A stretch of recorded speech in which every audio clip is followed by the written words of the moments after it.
So people need to go back and read the history of the first 100 days under FDR, the sheer amount of legislation that went through, his ability to bring Congress to heel and the Senate. He gets all this stuff through. But as you and I know, legislation takes a long time to put into place, right? We've had people starving on the streets all throughout 1933 under Hoover. The difference was Hoover was seen as this do-nothing joke who would dine 9-course meals in the White House, and he was a filthy rich banker. FDR comes in there, and every single day has fireside chats. He's passing legislation, but more importantly, so he tries various different programs. Then they get ruled unconstitutional. He tries even more. So what does America take away from that? Every single time, if he gets knocked down, he comes back fighting. And that was a really part of his character that he developed after he got polio, and it gave him the strength to persevere through personally what he could transfer in his calm demeanor and his feeling of fight, that America really got that spirit from him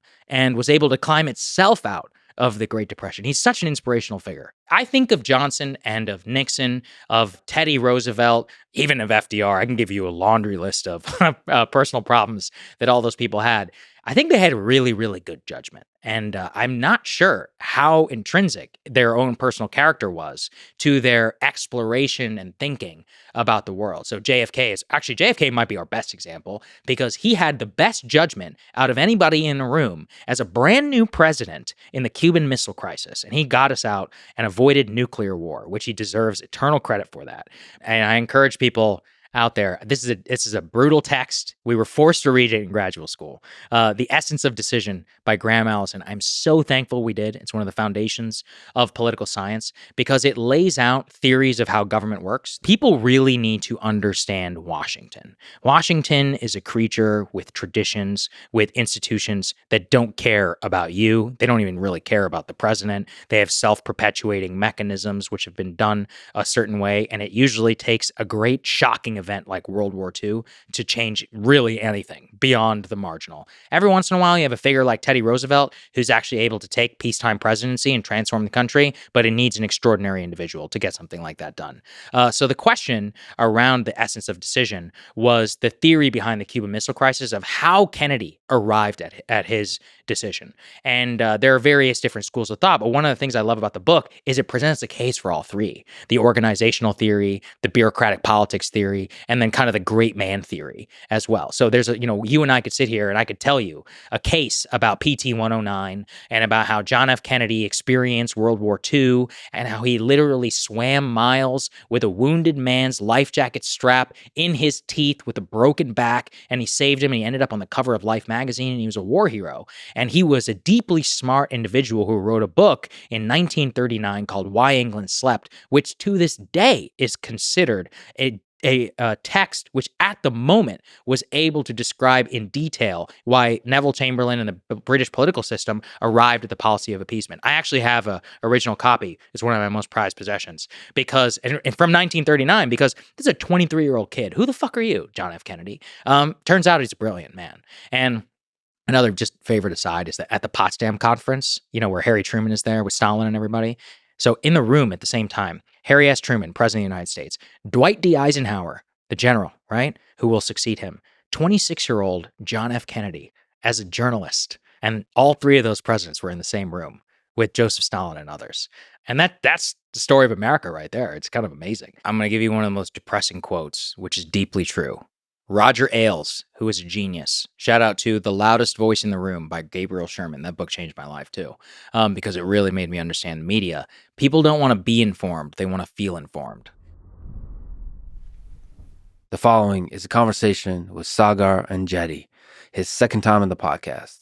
Saagar is a political commentator, journalist, co-host of Breaking Points with Crystal Ball and of the Realignment podcast with Marshall Kozlov.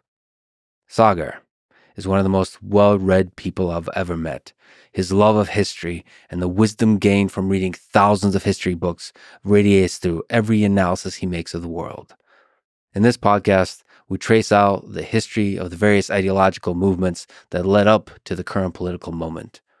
In doing so, we mention a large number of amazing books.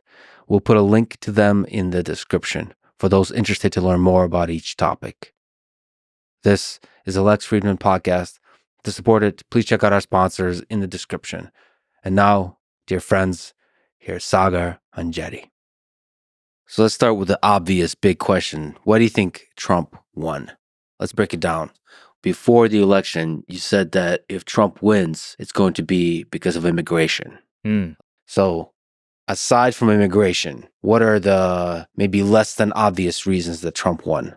Yes, we absolutely need to return to immigration. But without that, multifaceted explanation. Let's start with the easiest one. There has been a wave of anti-incumbent energy around the world. Financial Times chart recently went viral, showing for the first time, I think, since World War II, possibly since 1905. I need to look at the data set, that all anti-incumbent parties all across the world suffered major defeats. So that's a very, very high level analysis. And we can return to that if we talk about Donald Trump's victory in 2016, because there were similar like global precursors.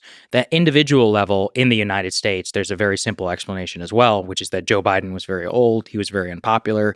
Inflation was high. Inflation is one of the highest determiners of people switching their votes and of putting their primacy on that ahead of any other issue at the ballot box. So that's that. But I think it's actually much deeper at a psychological level for who America is and what it is. And fundamentally, I think what we're going to spend a lot of time talking about today is the evolution of the modern left and its collapse in the Kamala Harris candidacy and eventually the loss to Donald Trump in the popular vote, where really is like an apotheosis of several social forces. So we're going to talk about the Great Awakening, or so-called awakening, which is very important to understanding all of this.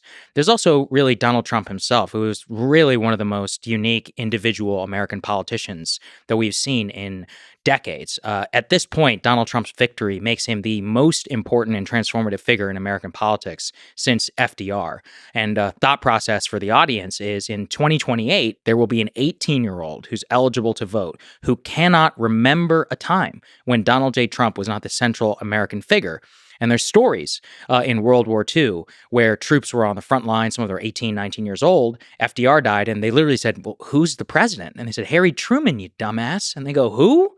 They couldn't conceive of a universe where FDR was not the president of the United States. And, you know, Donald Trump, even during the Biden administration, he was the figure. Joe Biden defined his entire candidacy and his legacy around defeating this man. And obviously, he's failed. We should talk a lot about Joe Biden as well for his own failed theories of the presidency. So I think at a macro level, it's easy to understand. At a basic level, inflation, it's easy to understand. But what I really hope that a lot of people can take away is how fundamentally unique Donald Trump is as a political figure and what he was able to do to realign American politics really forever. I mean, in the white working class realignment originally of 2016, the activation really of a multiracial kind of working class coalition and of really splitting American lines along a single individual question of, did you attend a four-year college degree institution or not? And this is a crazy thing to say. Donald Trump is one of the most racially depolarizing electoral figures in American history. We lived in 2016 at a time when racial groups, you know, really voted in blocks, Latinos, blacks, whites. There was some, of course, division between the white working class and the white college-educated, white collar workers. But by and large, you could pretty fairly say that Asians were Indians, everyone, 80, 90% were going to vote for the Democratic Party, Latinos as well. I'm born, you know, here in Texas, in the state of Texas. George W. Bush shocked people when he won some 40% of the Latino vote. Donald Trump just beat Kamala Harris with Latino men, and he ran up the table for young men. So really, fundamentally, we have witnessed a full realignment in American politics, and that's a really fundamental problem for the modern left. It's erased a lot of the conversation around gerrymandering, around the Electoral College, the so-called Electoral College bias towards Republicans, really the being able to win the popular vote for the first time since 2004 is shocking and landmark achievement by a Republican. In 2008, I have a book on my shelf, and I always look at it to remind myself of how much things can change. James Carville, and it says 40 more years, how Democrats will never lose an election again. 2008. They wrote that book after the Obama coalition and the landslide. And something I love so much about this country, people change their minds all the time. I was born in 1992. I've watched red states go blue. I've seen blue states go red. I've seen swing states go red or blue. I've seen millions of people pick up and move. The greatest internal migration in the United States since World War II. And it's really inspiring because it's a really dynamic, interesting place. And I love covering it. And I love thinking about it, talking to people. It's awesome. One of the reasons I'm a big fan of yours is you're a student of history. And so you've recommended a bunch of books to me. And they and others thread the different movements throughout American history. Some movements take off and do hold power for a long time, some don't.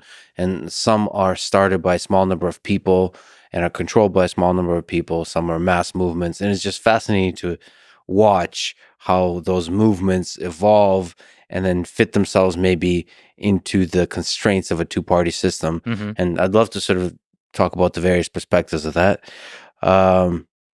So would it be fair to say that this election was turned into a kind of class struggle?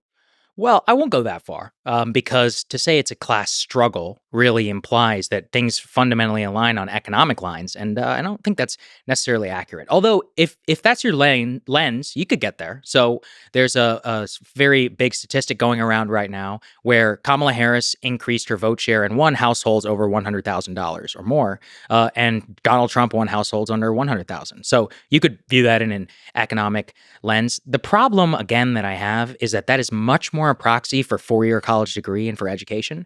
And so one of my favorite books is called Coming Apart by Charles Murray. And that book really underscores how the cultural milieu that people swim in when they attend a four-year college degree and the trajectory of their life, not only on where they move to, who they marry, what type of grocery store they go to, their cultural, what television shows that they watch. One of my favorite questions from Charles Murray is called a bubble quiz. I encourage people to go take it, by the way, which it asks you a question. It's like, what does the word Branson mean to you? And it has a couple of answers. One of them is Branson is Richard Branson, Sir Richard Branson. Number 2 is Branson, Missouri, which is like a country music tourist style destination. 3 is it means nothing. So you are less in a bubble if you say country music, and you're very much in the bubble if you say Richard Branson. And I remember taking that test for the first time. I go, obviously, Sir Richard Branson, Virgin Atlantic. Like, what?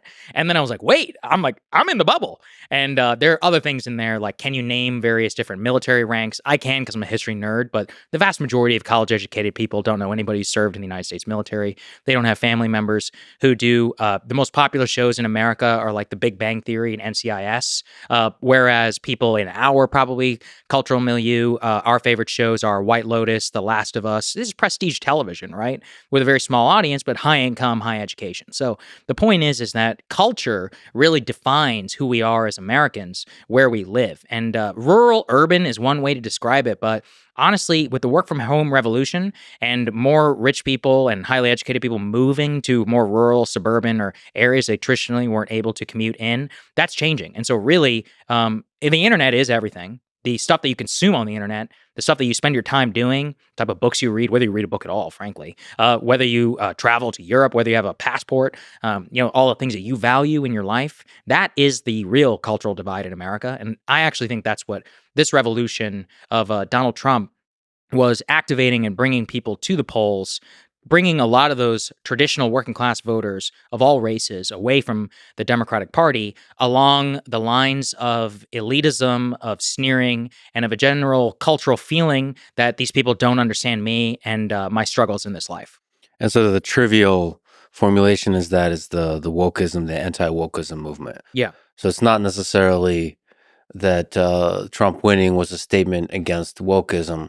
It was the broader anti-elitism. It's difficult to say because I wouldn't dismiss anti-wokeism or wokeism as an explanation, but we need to understand like the electoral impacts of woke. So there's varying degrees of like how you're going to encounter quote unquote wokeism, and this is a very difficult thing to define. So let me just try and break it down, which is there are the types of things that you're going to interact with on a cultural basis, and what I mean by that is going to watch a TV show and just for some reason there's like 2 trans characters. And it's never like particularly explained why, they just are there. Or watching a commercial and it's the same thing. Watching, I don't know, I remember was watching, I think it was Doctor Strange in the Multiverse of Madness. And it was a terrible movie, by the way, don't recommend it. But one of the characters, I think her name was like America, and she wore a gay pride flag, right? Look, many left-wingers would make fun of me for saying these things, but that is obviously a social agenda to the point as in they believe it is like deeply acceptable, that is used by Hollywood and cultural elites who really value those progress, in sexual orientation and others. And they really believe it's important to quote unquote showcase it for representation. So that's like one way that we may encounter quote unquote wokeism. But the more important ways, frankly, are the ways that affirmative action, which really has its roots in, American society all the way going back to the 1960s, and how those have manifested in our economy and in our understanding of quote unquote discrimination. So two books I can recommend. One is called The Origins of Woke. That's by Richard Hanania.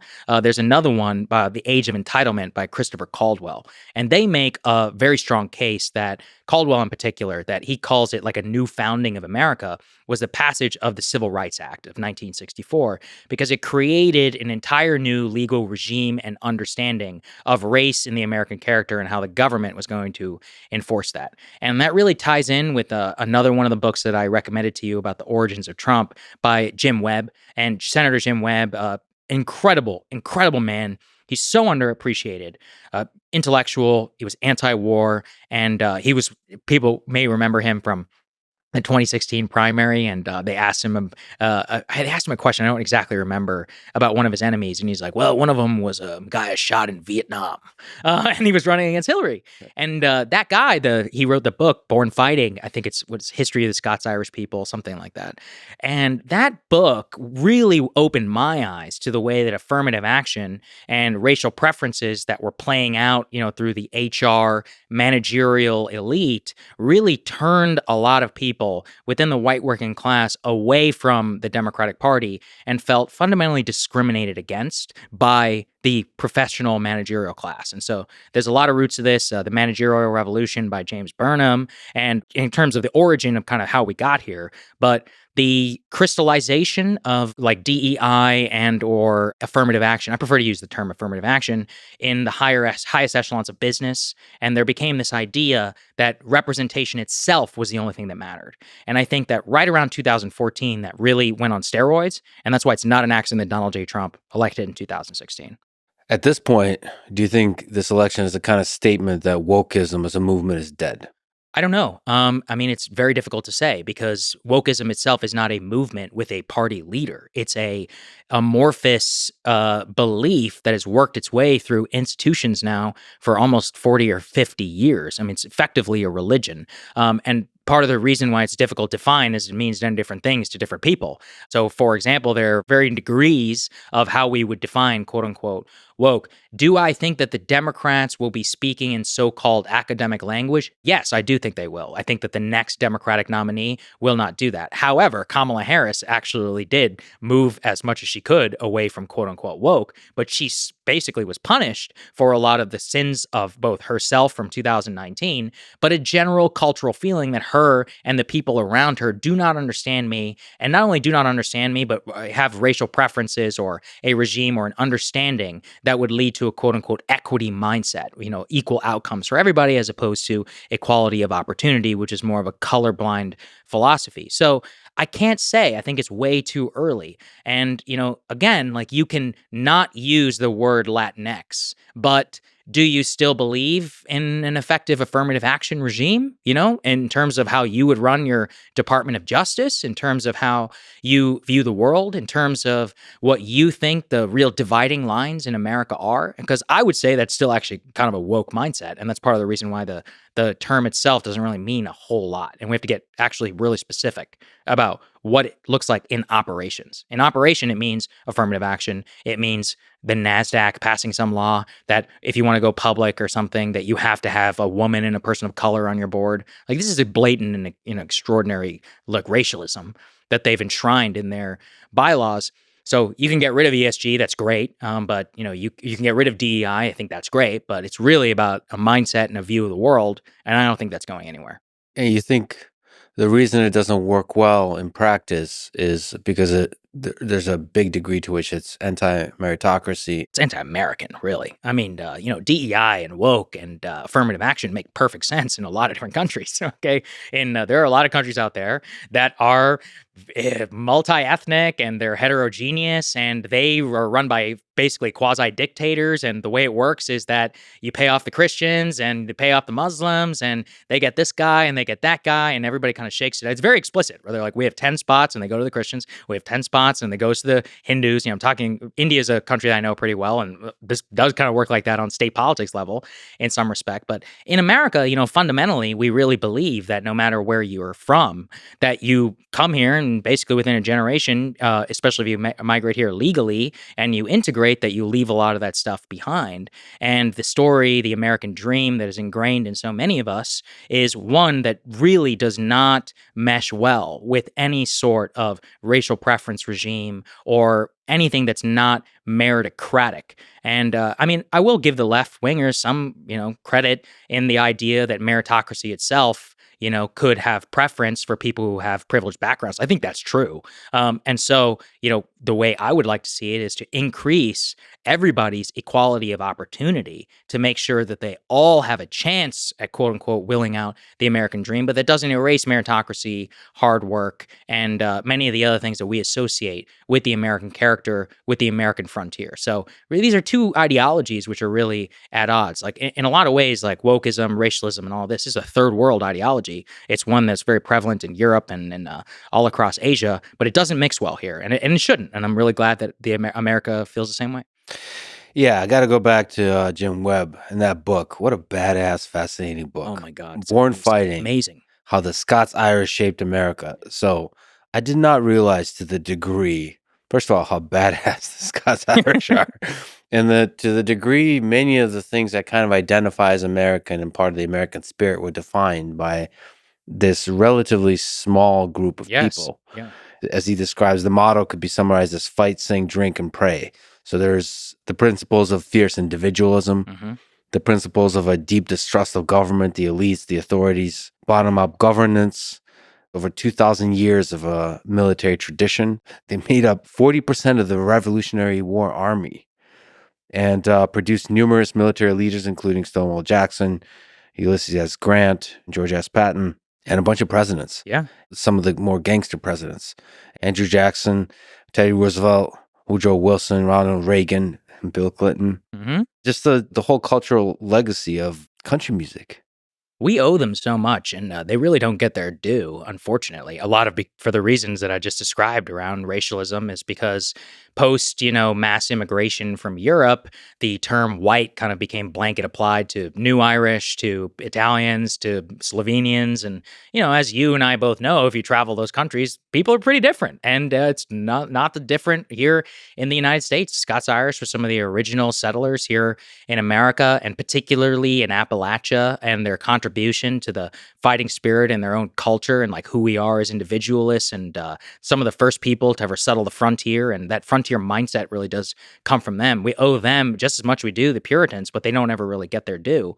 And the reason I recommend that book is if you read that book and you understand then, how exactly could this group of white working class voters go from 2012 voting for a man named Barack Hussein Obama to Donald J. Trump, you really seem to, it makes perfect sense if you combine it with a lot of the stuff I'm talking about here, about affirmative action, about distrust of the elites, about feeling as if institutions are not seeing through to you, and specifically also not valuing your contribution to American history, and in some cases actively looking down. I'm glad you pointed out not only their role in the Revolutionary War, but in the Civil War as well, and just how much of a contribution culturally, really, that we owe them for setting the groundwork that so many of us who came later could build upon and adopt some of their own ideas and their culture as our own. It's one of the things that makes America great. Mark Twain. Yeah. I mean, so much of the culture, so much of the American spirit, the whole idea, the whole shape and form and type of populism that represents our democracy. So would you trace that fierce individualism that we think of back to them? Definitely. It's a huge part of them, about who they were, about the screw you attitude. That book actually kind of had a renaissance back in 2016 when Hillbilly Elegy came out. Oh, yeah. I'm sure you remember this, which it's kind of weird to think that it's now the vice president-elect of the United States. It's kind of wild, honestly, to think about. But J.D. Vance's book, Hillbilly Elegy, I think was really important for a lot of American elites who were like, how do these people support Trump? where does this shit come from? That they're really, I mean, that if you really think back to that time, it was shocking to the elite character that any person in the world could ever vote for Donald Trump. And not just vote, he won the election. How does that happen? And that's Hillbilly Elegy guided people in an understanding of what that's like on a lived day-to-day basis. And JD, to his credit, talks about the Scots-Irish heritage, about Appalachia, and the legacy of what that culture looks like today, and how a lot of these people voted for Donald Trump. But we got to give credit to Jim Webb, who wrote the history of these people and taught me and you about, you know, their original fight against the oppressors in Scotland and in Ireland, and their militant spirit, and how they were able to bring that over here. And you know, they got their due in Andrew Jackson and some of our other populist presidents who set us up on the road to Donald Trump to where we are today. Dude, it got me pumped, excited to be an American. Me too. I love that book. It's crazy that JD, the same guy, because that's Hillbilly Elegy is what I kind of thought of him as. Yeah, I mean, I'll tell you, for me, it's actually pretty surreal. I met JD Vance in like 2017. I didn't in like a bar. I didn't ever think he would be the vice president-elect of the United States. I mean, just kind of wild. One of my friends went back and dug up the email that we originally sent him, just like, "Hey, do you want to meet up?" And he was like, "Sure," you know. Yeah. And I was watching on television. I mean, the first time that it really hit me, I was like, "Whoa!" It was like naming a history book. Is whenever he became the vice presidential nominee. I was watching him on TV, and the confetti was falling, and he was waving with his wife. And I was like, wow, like that's it. You're in the history books now forever, especially now as the literal vice president-elect of the U.S. But his own evolution is actually a fascinating story for us too, because I think a lot of the time I've spent right now is kind of a lot of what I'm giving right now are like 2016 kind of takes about like why Trump won that time. But we should spend a lot of time on how Donald Trump won this election and like how what happened, some of the failures of the Biden administration, some of the payback for the Great Awakening. But also, if you look at the evolution of J.D. Vance, this is a person who wrote Hillbilly Elegy. And not a lot of people pay attention to this, but if you read Hillbilly Elegy, JD was much more of a traditional conservative at that time. He was citing, I think the famous passage is about like payday loans and why they're good or something like that. I don't know his position today, but I would assume that he's probably changed that. But the point is that his ideological evolution from watching somebody who really was more of a traditional Republican with a deep empathy for the white working class, then eventually become a champion and a disciple of Donald Trump, and to believe that he himself was the vehicle for accomplishing and bettering the United States, but specifically for working class Americans, really, of all stripes. And that story is really one of the rise of the modern left as it exists as a political project, as an ideology. It's also one of the Republican Party, which coalesced now with Donald Trump as a legitimate figure and as the single bulwark against cultural leftism and elitism that eventually was normalized to the point that majority of Americans decided to vote for him in 2024. So let's talk about 2024. What happened with the left? What happened with Biden? What's your take on Biden? Biden is I try to remove myself from it, and I try not to give like big history takes while you're in the moment. But it's really hard not to say that he's one of the worst presidents in modern history. And I think the reason why I'm going to go with it is because I want to judge him by the things that he set out to do. So Joe Biden has been the same person for his entire political career. He is a basically C student who thinks he's an A student. The chip on his shoulder against the elites has played to his benefit in his original election to the United States Senate, through his entire career as a United States Senator, where he always wanted to be the star and the center of attention, and to his 1988 presidential campaign. And one of the most fascinating things about Biden and watching him age is watching him become even more of what he already was. And so book recommendation, it's called What It Takes. And it was written in 1988. And there's actually a long chapter on Joe Biden and about the plagiarism scandal. And one of the things that comes across is his sheer arrogance and belief in himself as to why he should be the center of attention. Now, the reason I'm laying all this out is the arrogance of Joe Biden, the individual and his character, is fundamentally the reason his presidency went awry. This is a person who was elected in 2020 really because of a feeling of chaos, of Donald Trump, of we need normalcy, decides to come into the office, portrays himself as a quote-unquote transitional president, slowly, begins to lose a lot of his faculties, and then surrounds himself with sycophants the same ones who have been around him for so long, that he had no single input into his life to tell him that he needed to stop and he needed to drop out of the race until it became truly undeniable to the vast majority of the American people. And that's why I'm trying to keep it as like him as an individual, as a president, because we could separate him from some of his accomplishments and the things that happened. Some I support, some I don't. But generally, a lot of people are not going to look back and think about Joe Biden and the CHIPS Act. A lot of people are not going to look back and think about Joe Biden and the Build Back Better bill or whatever, his Lena Khan antitrust policy. They're going to look back on him and they're going to remember high inflation. They're going to remember somebody who fundamentally never was up to the job, in the sense that, again, book recommendation, Freedom from Fear by David Kennedy, is about the Roosevelt years. And one of the most important things people don't understand is the New Deal didn't really work in the way that a lot of people wanted it to, right? Like, there was still high unemployment. There was still a lot of suffering. But you know what changed? They felt that they had a vigorous commander-in-chief who was doing everything in his power to attack the problems of the everyday American. So even though things didn't even materially change, the vigor, that's a term that was often associated with John F. Kennedy at Viga, in the Massachusetts accent. We had this young, vibrant president in 1960, and he was running around and he wanted to convince us that he was working every single day tirelessly. And when you have an 80-year-old man who is simply just eating ice cream and going to the beach while people's grocery prices and all this thing go up by 25%, and we don't see the same vigor, we don't see the same action, the bias to action, which is so important in the modern presidency. That is fundamentally why I think the Democrats, part of the reason why the Democrats lost the election, and also why I think that he missed his moment in such a dramatic way. And he had the opportunity. He could have done it, if he wanted to, but maybe 20 years ago. But the truth is that his own narcissism, his own misplaced belief in himself, and his own accidental rise to the presidency ended up in his downfall.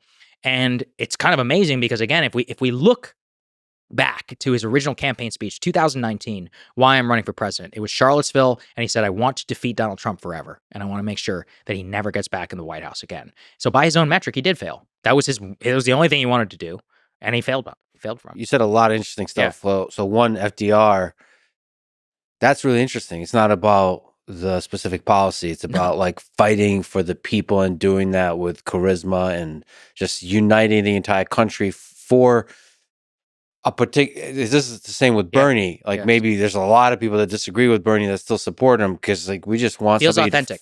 That's it. We just want somebody to fight authentically for us. Yes, FDR. People really need. FDR was like a king. He was like Jesus Christ. Okay, in the U.S. And some of it was because of what he did, but it was just the fight. So people need to go back and read the history of the first 100 days under FDR, the sheer amount of legislation that went through, his ability to bring Congress to heel and the Senate. He gets all this stuff through. But as you and I know, legislation takes a long time to put into place, right? We've had people starving on the streets all throughout 1933 under Hoover. The difference was Hoover was seen as this do-nothing joke who would dine 9-course meals in the White House, and he was a filthy rich banker.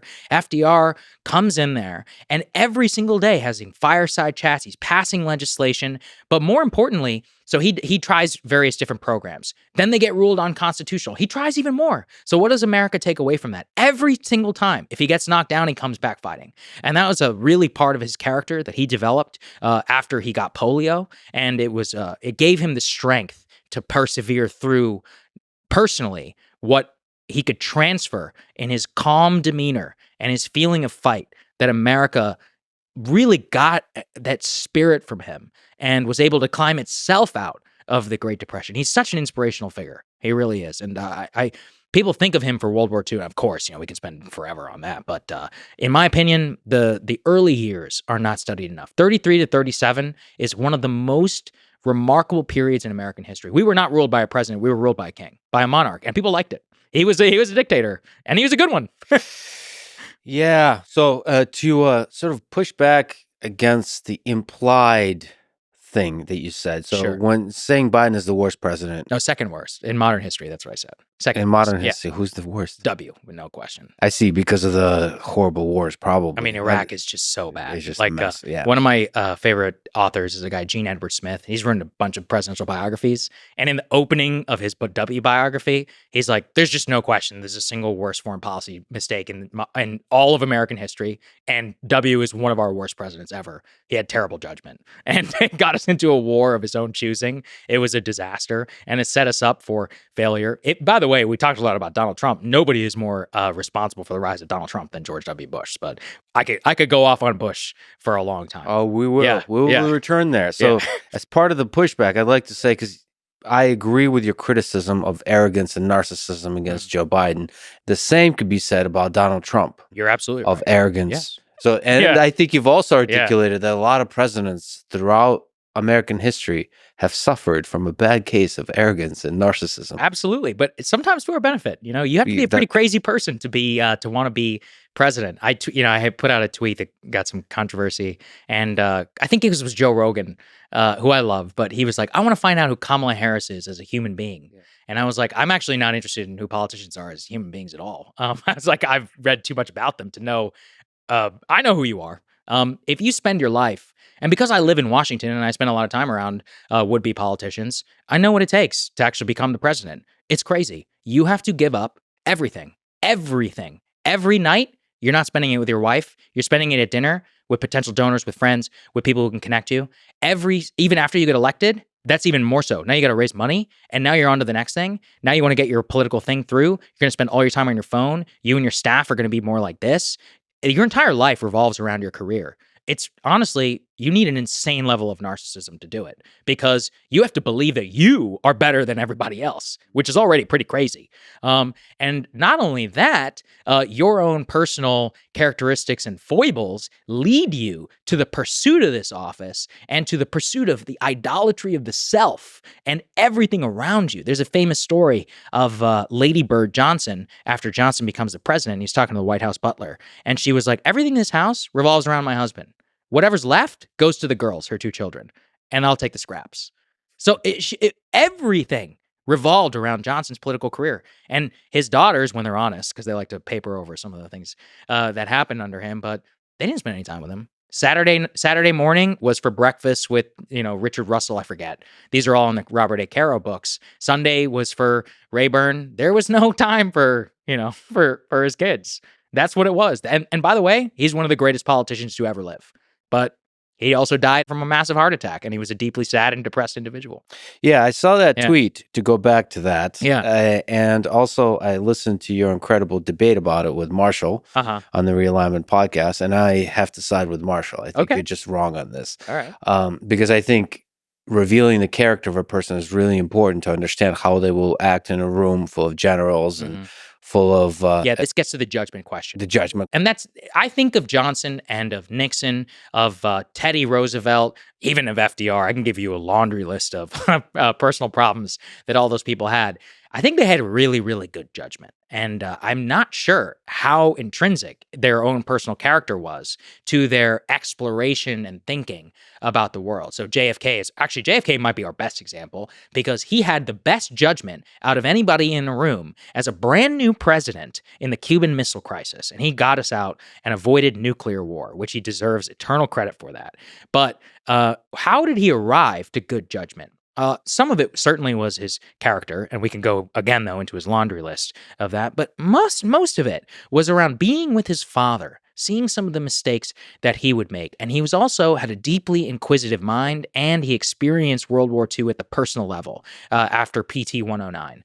So it is, look, I get it. I actually could steel man it. The response to what I'm saying is judgment is not divisible from personal character, but just because I know a lot of politicians and I've read enough with the really great ones, the people who I revere the most, there's really bad personal stuff basically every single time. But you're saying the judgment was good. Yeah, his judgment was great. On the Cuban Missile Crisis. Yes. Some of the best judgment and decision-making in the history of America. Yes, and we should study a lot of it. And I encourage people out there. This is a brutal text. We were forced to read it in graduate school. The Essence of Decision by Graham Allison. I'm so thankful we did. It's one of the foundations of political science because it lays out theories of how government works. This is also a useful transition, by the way, if we want to talk about Trump and some of his cabinet and how that is shaping up, because people really need to understand Washington. Washington is a creature with traditions, with institutions that don't care about you. They don't even really care about the president. They have self-perpetuating mechanisms which have been done a certain way, and it usually takes a great shocking event like World War II to change really anything beyond the marginal. Every once in a while, you have a figure like Teddy Roosevelt who's actually able to take peacetime presidency and transform the country, but it needs an extraordinary individual to get something like that done. So the question around the Essence of Decision was the theory behind the Cuban Missile Crisis of how Kennedy arrived at his decision. And there are various different schools of thought, but one of the things I love about the book is it presents a case for all three: the organizational theory, the bureaucratic politics theory, and then kind of the great man theory as well. So there's you and I could sit here and I could tell you a case about PT 109 and about how John F. Kennedy experienced World War II as this, I think he was like a first lieutenant or something like that, and how he literally swam miles with a wounded man's life jacket strap in his teeth with a broken back, and he saved him, and he ended up on the cover of Life magazine, and he was a war hero. And he was a deeply smart individual who wrote a book in 1939 called Why England Slept, which to this day is considered a text which at the moment was able to describe in detail why Neville Chamberlain and the British political system arrived at the policy of appeasement. I actually have a original copy. It's one of my most prized possessions because and from 1939, because this is a 23-year-old kid. Who the fuck are you, John F. Kennedy? Turns out he's a brilliant man. And another just favorite aside is that at the Potsdam Conference, where Harry Truman is there with Stalin and everybody. So in the room at the same time, Harry S. Truman, President of the United States, Dwight D. Eisenhower, the general, right, who will succeed him, 26-year-old John F. Kennedy as a journalist, some shithead journalist on the side. And all three of those presidents were in the same room with Joseph Stalin and others. And that's the story of America right there. It's kind of amazing. I love people to say that because you never know about who will end up rising to power. But are you announcing that you're running for no, president? absolutely not. Yeah. I don't have what it takes. I don't think so. I'm self-aware. Yeah. Well, maybe humility is necessary for greatness. Okay. So, actually, can we just linger on that book? Yeah. So, the book Essence of Decision, Explaining the Cuban Missile Crisis by Graham Allison, it presents three different models of how government works. The rational actor model, so seeing government as one entity, trying to maximize the national interest. Also seeing government as through the lens of the momentum of standard operating procedure, sort of this giant organization that's just doing things how it's always been done.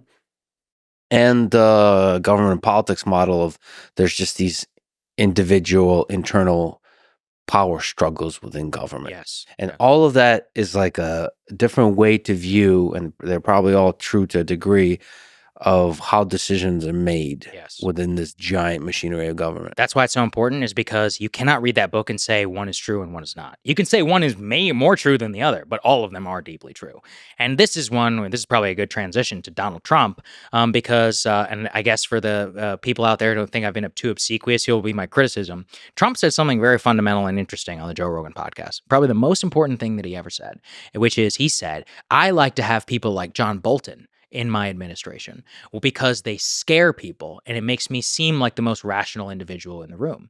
So at a very intuitive level, a lot of people can understand that, and then they can rationalize, while there are picks that Donald Trump has brought into his White House, people like Mike Waltz and others that have espoused views that are directly at odds with a quote-unquote anti-neocon, anti-Liz Cheney agenda. Now, Trump's theory of this is that he likes to have quote unquote like psychopaths like John Bolton in the room with him while he's sitting across from Kim Jong-un, because it gets scared. What I think Trump never understood when he was president, and I honestly question if he still does now, is those two theories that you laid out, which are not about the rational interest as the government is one model, but the bureaucratic theory and the organizational theory of politics. And because what Trump, I don't think, quite gets is that there are 99% of the decisions that get made in government never reach the president's desk. One of the most important Obama quotes ever is, by the time it gets to my desk, nobody else can solve it. All the problems here are hard. all the problems here don't have an answer. That's why I have to make the call. So the theory that Trump has, that you can have people in there who are, let's say, warmongers, neocons, or whatever, who don't necessarily agree with you, is that when push comes to shove at the most important decisions, that I'll still be able to rein those people in as an influence. Here's the issue. Let's say for Mike Waltz, who's going to be the national security advisor, a lot of people don't really understand, there's this theory of national security advisor where you call me into your office and you're the president. And you're like, hey, what do we think about Iran? And I'm like, I think you should do X, Y, and Z. No, that's not how it works. The national security advisor's job is to coordinate the interagency process. So his job is to actually convene meetings, him and his staff, where in the Situation Room, CIA, State Department, SecDef, others, before the POTUS even walks in, we have options. So we're like, hey, Russia just invaded Ukraine. We need a package of options.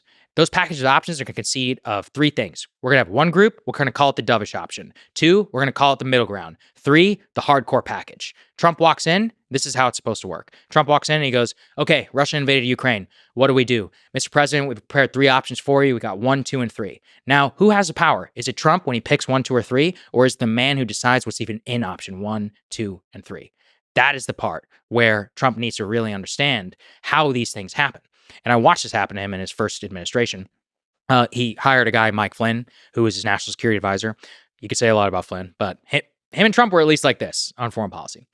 Flynn gets outed because of what I would call an FBI coup, whatever. 33 days, he's out as a national security advisor. H.R. McMaster, he's got a nice shiny uniform, 4-star, all of this. McMaster doesn't agree with Donald Trump at all. And so Trump says, I ran on pulling out of Afghanistan. I want to get out of Afghanistan. They're like, yeah, we'll get out of Afghanistan. But before we get out, we got to go back in, as in we need more troops in there. And he's like, oh, okay. It's like all this. And he approves a plan and effectively gives a speech in 2017 where he ends up escalating and increasing the number of troops in Afghanistan. And it's only till February 2020 that he gets to sign a deal, the Taliban peace deal, which in my opinion he should have done in 2017. But the reason why that happened was because of that organizational theory, of that bureaucratic politics theory, where H.R. McMaster is able to guide the interagency process, bring the uniform recommendations of the Joint Chiefs of Staff and others to give Donald Trump no option but to say, we must put troops. Another example of this is a book called Obama's War by Bob Woodward. I highly encourage people to read this book because this book talks about how Obama comes into the White House in 2009 and he says, I want to get out of Iraq and I don't want to increase, I want to fight the good war in Afghanistan, right? And Obama's a thoughtful guy. Too thoughtful, actually. And so he sits there and he's working out his opinions. And what he starts to watch is that very slowly his options begin to narrow because strategic leaks start to come out from the White House Situation Room about what we should do in Afghanistan. And pretty soon, David Petraeus and Stan McChrystal and the entire national security apparatus has Obama pegged where he basically politically at the time decides to take the advantage position of increasing troops in Afghanistan, but then tries to have it both ways by saying, but in 2 years, we're going to withdraw. That book really demonstrates how the deep state can completely remove any of your options to be able to move by presenting you with ones which you don't even want and then making it politically completely infeasible to travel down the extreme directions. That's why when Trump says things like, I want to get out of Syria, that doesn't compute up here for the Pentagon. Because first of all, if I even asked you how many troops we have in Syria and you could go on the DOD website, it'll tell you a number. That number's bullshit because the way that they do it is if you're only there for 179 days, you don't count as active, military contracts. The real number is, let's say, 5 times. And so Trump would be like, hey, I want to get out of Syria. They're like, yeah, we'll do it. 6 months, right? We need 6 months. And after 6 months ago, so are we out of Syria yet? And they're like, no, well, we got to wrap this up. We got this base, we got that, and we have this important mission. And, next thing you know, you're out of office and it's over. So that there's all these things which I don't think he quite understands. I know that some of the people around him who disagree with these picks do, is the reason why these picks really matter is not only are the voices in the Situation Room for the really, really high profile stuff, it's for all the little things that never get to that president's desk, of which can shape extraordinary policy. And I'll give you the best example.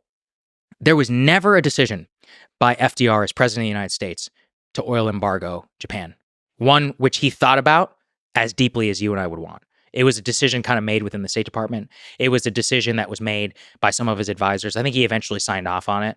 It was a conscious choice, but it was not one which ever was understood the implications that by doing that, we invite a potential response like Pearl Harbor. So think about, what the organizational bureaucratic model can tell us about the extraordinary blowback that we can get, and why we want people with great judgment all the way up and down the entire national security chain in the White House. Also, I just realized I did not talk about immigration, which is so insane. One of the reasons Donald Trump won in 2024, of course, was because of the massive change to the immigration status quo. The truth is that it may actually be second to inflation in terms of the reason that Trump did win the presidency was because Joe Biden fundamentally changed the immigration status quo in this country. That was another thing about the Scots-Irish people and others that we need to understand, is that when government machinery and elitism and liberalism appears to be more concerned about people who are coming here in a disorderly and illegal process, and about their rights and their, ability to quote unquote pursue the American dream while the American dream is dying for the native born population, that is a huge reason why people are turning against mass immigration. Historically as well, my friend Raihan Salam wrote a book called Melting Pot or Civil War. And one of the most important parts about that book is the history of mass migration to the United States. So if we think about the transition from Scots-Irish America to the opening of America to the Irish and to mass European immigration, what a lot of people don't realize is it caused a ton of problems. There were mass movements at that time, the Know Nothings and others in the 1860s, who rose up against mass European migration. They were particularly concerned about Catholicism as the religion of a lot of the new immigrants. But really what it was is about the changing of the American character by people who don't have the same traditions, values, and skills as the native-born population. And their understanding of what they're owed and their role in American society is very different from the way that people previously had. One of the most tumultuous periods of U.S. politics was actually during the resolution of the immigration question, where we had massive waves of foreign-born population come to the United States. We had them, integrated, luckily, actually, at the time, with the Industrial Revolution. So we actually did have jobs for them.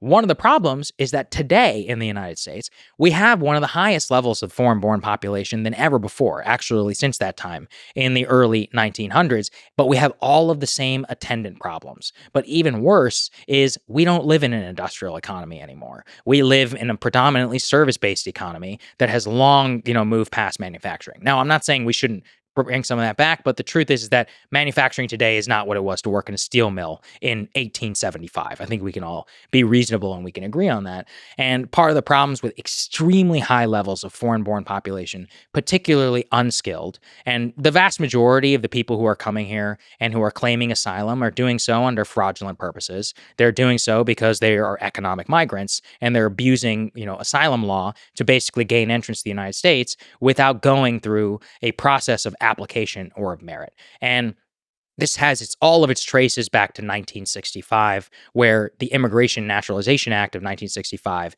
really reversed and changed the status quo of immigration from the 1920s to 1960, which really shut down levels of immigration in the United States.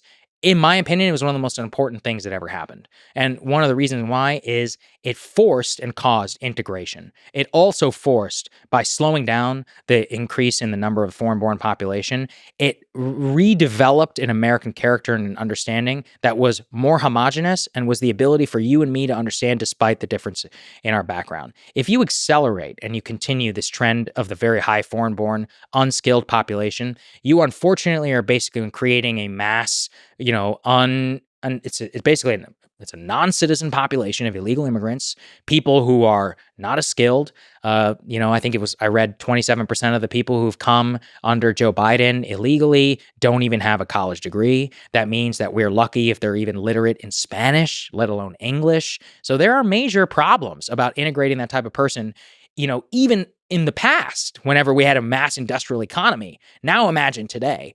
The amount of strain that would put on social services if mass citizenship happened, to that population would be extraordinary. And even if we were to do so, I don't think it's a good idea, but even if we were to do so, we would still need to pair it with a dramatic change. And part of the problem right now is I don't think a lot of people understand the immigration system. The immigration system in the United States, effectively, they call it family-based migration. I call it chain migration. Chain migration is the term which implies that, let's say you come over here, and you get your green card, you can use sponsorship and others by gaming the quota system to get your cousin or whatever to be able to come. The problem with that is, who is your cousin? Like, is he a plumber? Is he, is he a coder? That doesn't actually matter because he's your cousin. So he actually has preference. The way that it should work is it should be, nobody cares if he's your cousin. What does he do? What does she do? What is she going to bring to this country? All immigration in the United States, in my opinion, should be net positive without doing fake statistics about, they actually increased the GDP or whatever. It's like, we need a merit-based immigration system.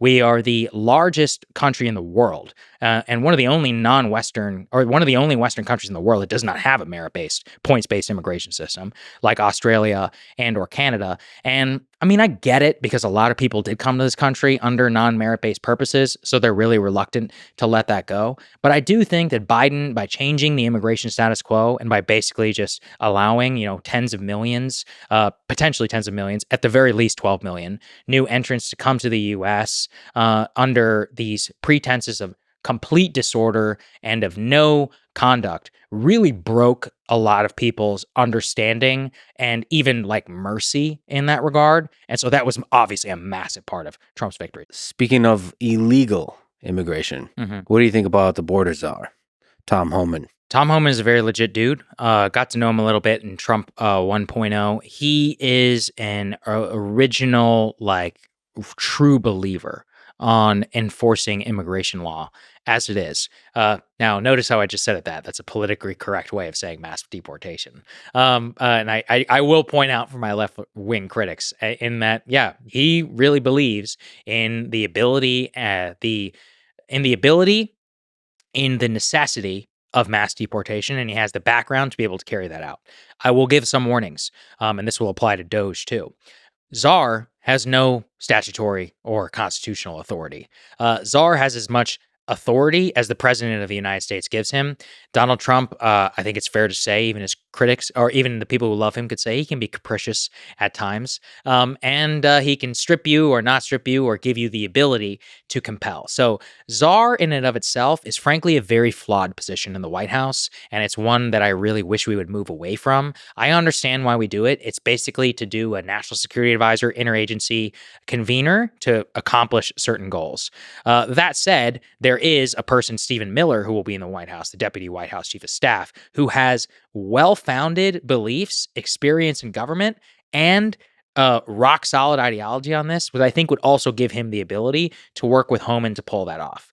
That said, the corollary to this, and frankly, this is the one I am the most mystified yet, is Kristi Noem as the Department of Homeland Security Secretary. So let me just lay this out for people, because people don't know what this is. The Department of Homeland Security, 90% of the time, the way you're going to interact with them is TSA. You don't think about it. But people don't know the Department of Homeland Security is one of the largest law enforcement, if maybe the largest law enforcement agency in the world. It's gigantic. You have extraordinary statutory power to be able to prove investigations. You have Border Patrol, ICE, TSA, CBP, all these other agencies that report up to you. But most importantly for this, you will be the public face of mass deportation.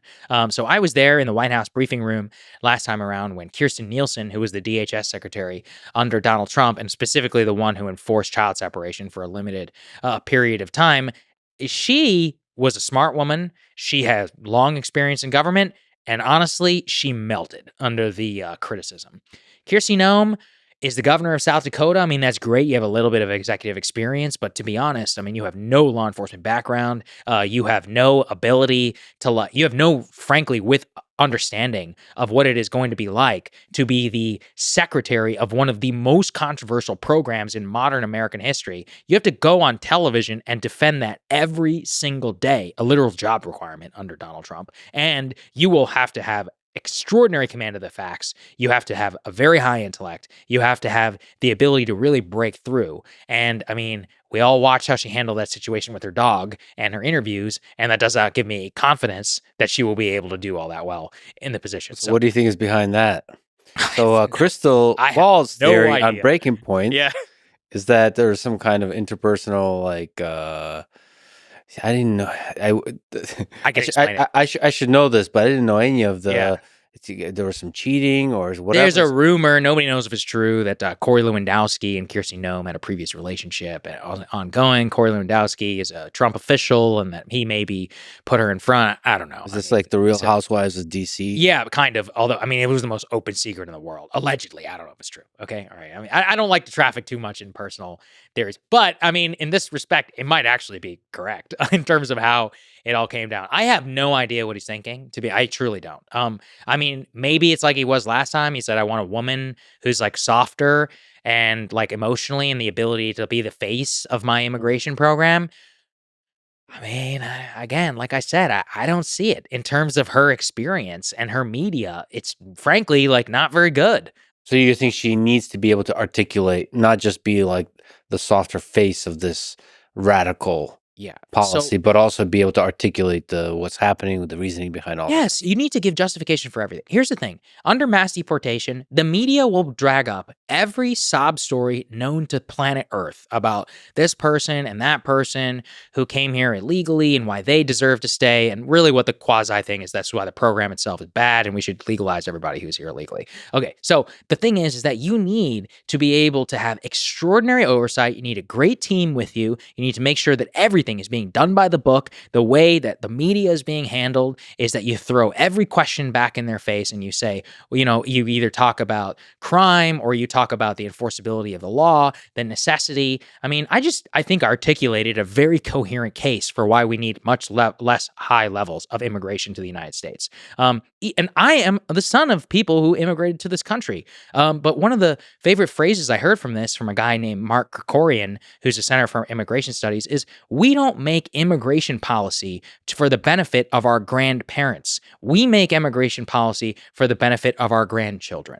And that is an extraordinary and good way to put it. And in fact, I would say it's a triumph of the American system that somebody whose family benefited from the immigration regime and was able to come here. My parents had PhDs, came here legally, applied, spent thousands of dollars through the process, can arrive at the conclusion that actually we need to care about all of our fellow American citizens. I'm not talking about other Indians or, other whatever. I'm talking about all of us. I care about everybody who is here in this country. But fundamentally, that will mean that we are going to have to exclude some people from the U.S. And I mean, another thing that the open borders people don't ever really grapple with is that even within their own framework, it makes no sense. So, for example, a common left-wing talking point is that it's America's fault that El Salvador and Honduras and Central America is fucked up. And so because of that, we have a responsibility to take all those people in because it's our fault. Or Haiti, right? But if you think about it, America is responsible, and I'm just being honest, for destroying and ruining a lot of countries. They just don't benefit from the geographic ability to walk to the United States. So, I mean, if we're doing grievance politics, Iraqis have way more of a claim to be able to come here than anybody from El Salvador who's talking about something that happened in 1982. So within its own logic, it doesn't make any sense. Even under the asylum process, people don't even know this. You're literally able to claim asylum from domestic violence. Okay. Imagine that. That is a local law enforcement and problem of people who are experiencing that in their home country. I know how cold-hearted this sounds, but maybe, honestly, it could be because I'm Indian.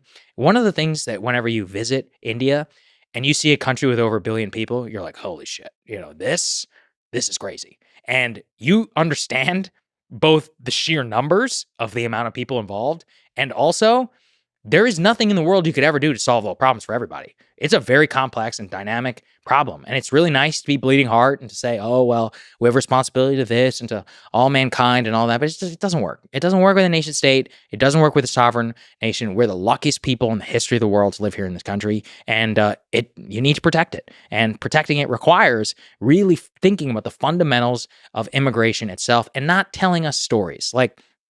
There's a famous moment from the Trump White House where Jim Acosta, CNN White House correspondent, got into it with Stephen Miller, the current, who will be the current deputy chief.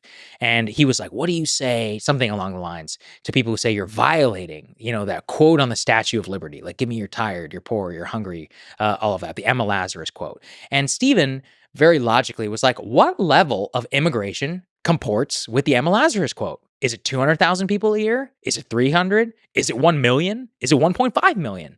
And that's such a great way of putting it because there is no limiting principle on Emma Lazarus' quote. There is when you start talking honestly, you're like, okay, we live in X, Y, and Z society with X, Y, and Z GDP.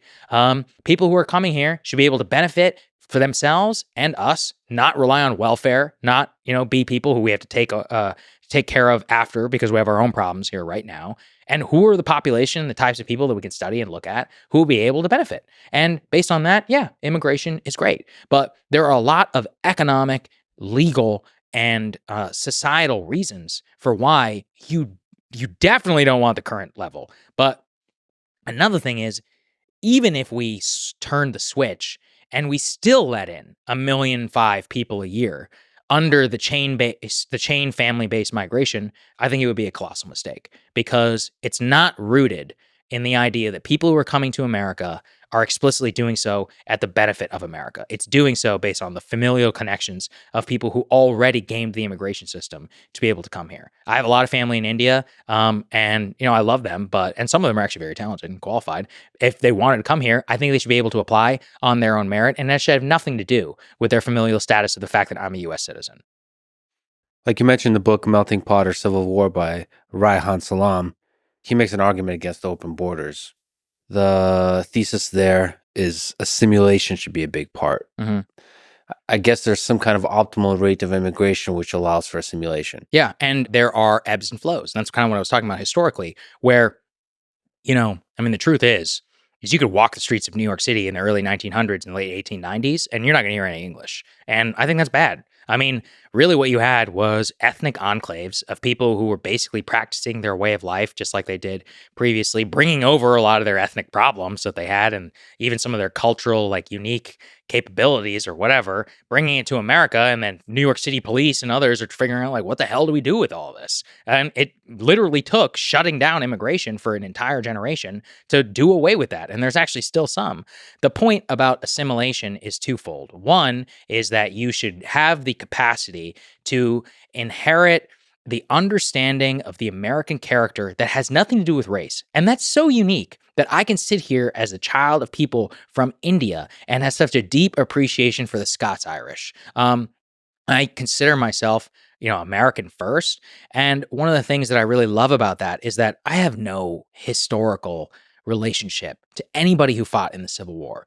But I feel such kinship with a lot of the people who did, and reading the memoirs and the ideas of those that did, because that same mindset of the victors and the values that they were able to instill in the country for 150 years later gives me the ability to connect to them. And that's such an incredible victory on their part. And that's such a unique thing. In almost every other country in the world, in China, in India, or wherever, you're kind of like what you are. You're a Hindu, you're a Jew, you're Han Chinese, you're a Uyghur, or you're Tibetan, something like that. You're born into it. But really here is one of the only places in the world where you can really connect to that story and that spirit and the compounding effect of all of these different people who have come to America. And that is a celebration of immigration as an idea. But immigration is also a discrete policy. And that policy was really screwed up by the Biden administration. And so we can celebrate the idea and also pursue a policy for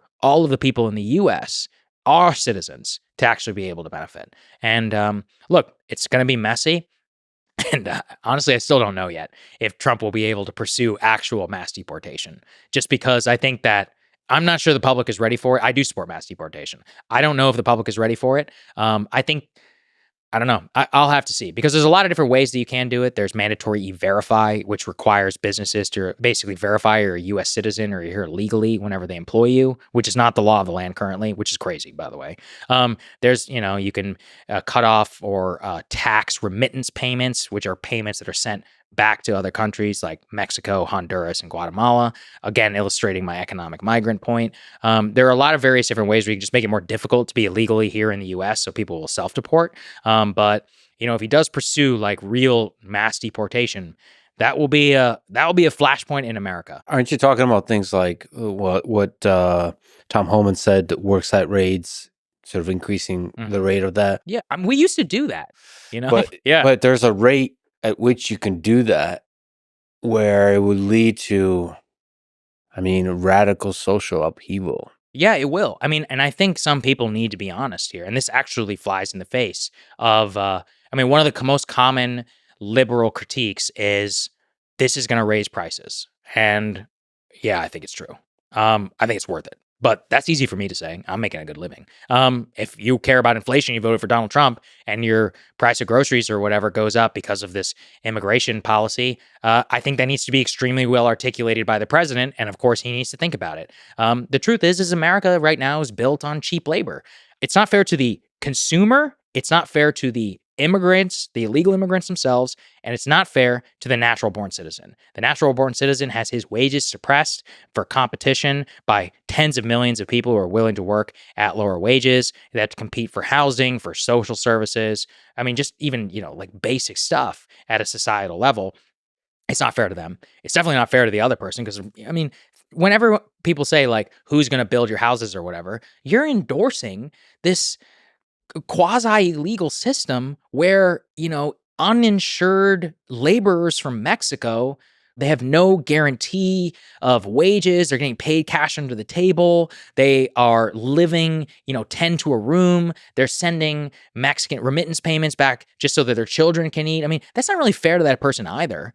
So that's the point. The point is that it will lead to a lot of social upheaval. But this gets to my Kirsty Noem point as well, is you need to be able to articulate a lot of what I just said here, because if you don't, it's going to go south real quick. The way Vivek articulates this is that our immigration system is deeply dishonest. Like, we don't acknowledge some of the things he just said. Yeah, exactly. Yeah. And he wants to make it honest. So if we don't do mass deportation, at least you have to be really honest about the living conditions of illegal immigrants, about basically mistreatment of them. Yes, it's true. I mean, if you support mass illegal migration, you're basically supporting tens of millions who are living lives as second-class citizens. That's not fair to them.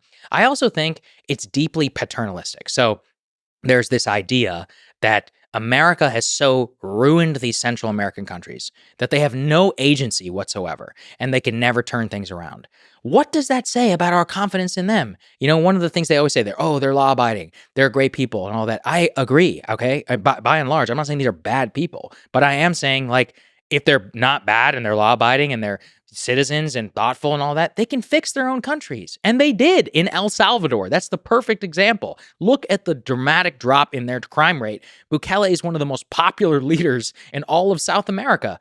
That is proof positive that you can change things around despite perhaps a legacy of U.S. intervention. So, to just say this idea that, because it's America's fault that they're screwed up, it takes agency away from them. Another really key part of this dishonesty, this really gets to Springfield and the whole Haitian thing, because everybody, beyond the eating cats and dogs, everybody does not even acknowledge, because when they're like, the Haitians are here legally, they need to actually think about the program. The program is called TPS, so let me explain that. TPS is called Temporary Protected Status. Note, what's the first word in that?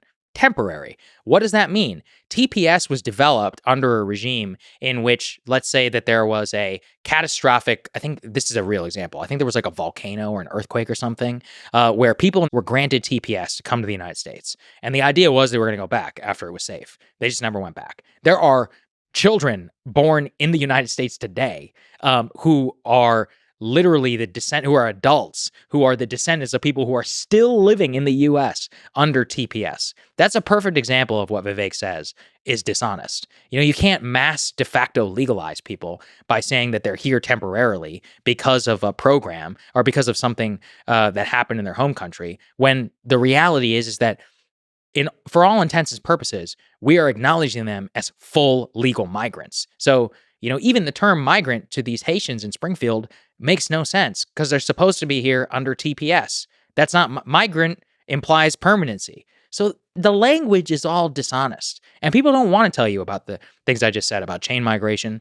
The vast majority of Americans don't even know how the immigration system works. They don't understand what I just said about TPS. They don't really understand the insanity of asylum law, where you can just literally throw up your hands and say, I fear for my life, and you get to live here for 4 or 5 years before your court date even happens. And, by that time, get a work permit or whatever. You can, get housing, like you just said, in substandard conditions, and you can kind of just play the game and wait before a deportation order comes. And even if it does, you never have to leave because there's no ICE agent or whatever who's going to enforce it. So the whole system is nuts right now. And we need complete systematic reform that burns it all to the ground. That said, sort of the image and the reality of a child being separated from their parents seems deeply un-American, right? Well, I mean, look, it gets okay. So, I'm not going to defend it, but I'll just put it this way. Do you hate children? Yeah, see, this is what I mean. Do you think twice whenever you see a drug addict who's put in prison and their child is put in protective services? Nobody in America thinks twice about that, right? Right. So, I mean, well, that's kind of screwed up. Well, we should think about, why did we come to that conclusion? The conclusion is that these adults willingly broke the law and pursued a path of life, which put them on a trajectory where the state had to come in and determine that you are not allowed to be a parent, basically, to this child while you serve your debt to society. Now, child separation was very different. Child separation was also a product of extremely strange circumstances in U.S. immigration law, where basically at the time, the reason why it was happening was because there was no way to prosecute people for illegal entry without child separation. Because previous doctrine, I believe it's called the Flores Doctrine, it's some asylum law.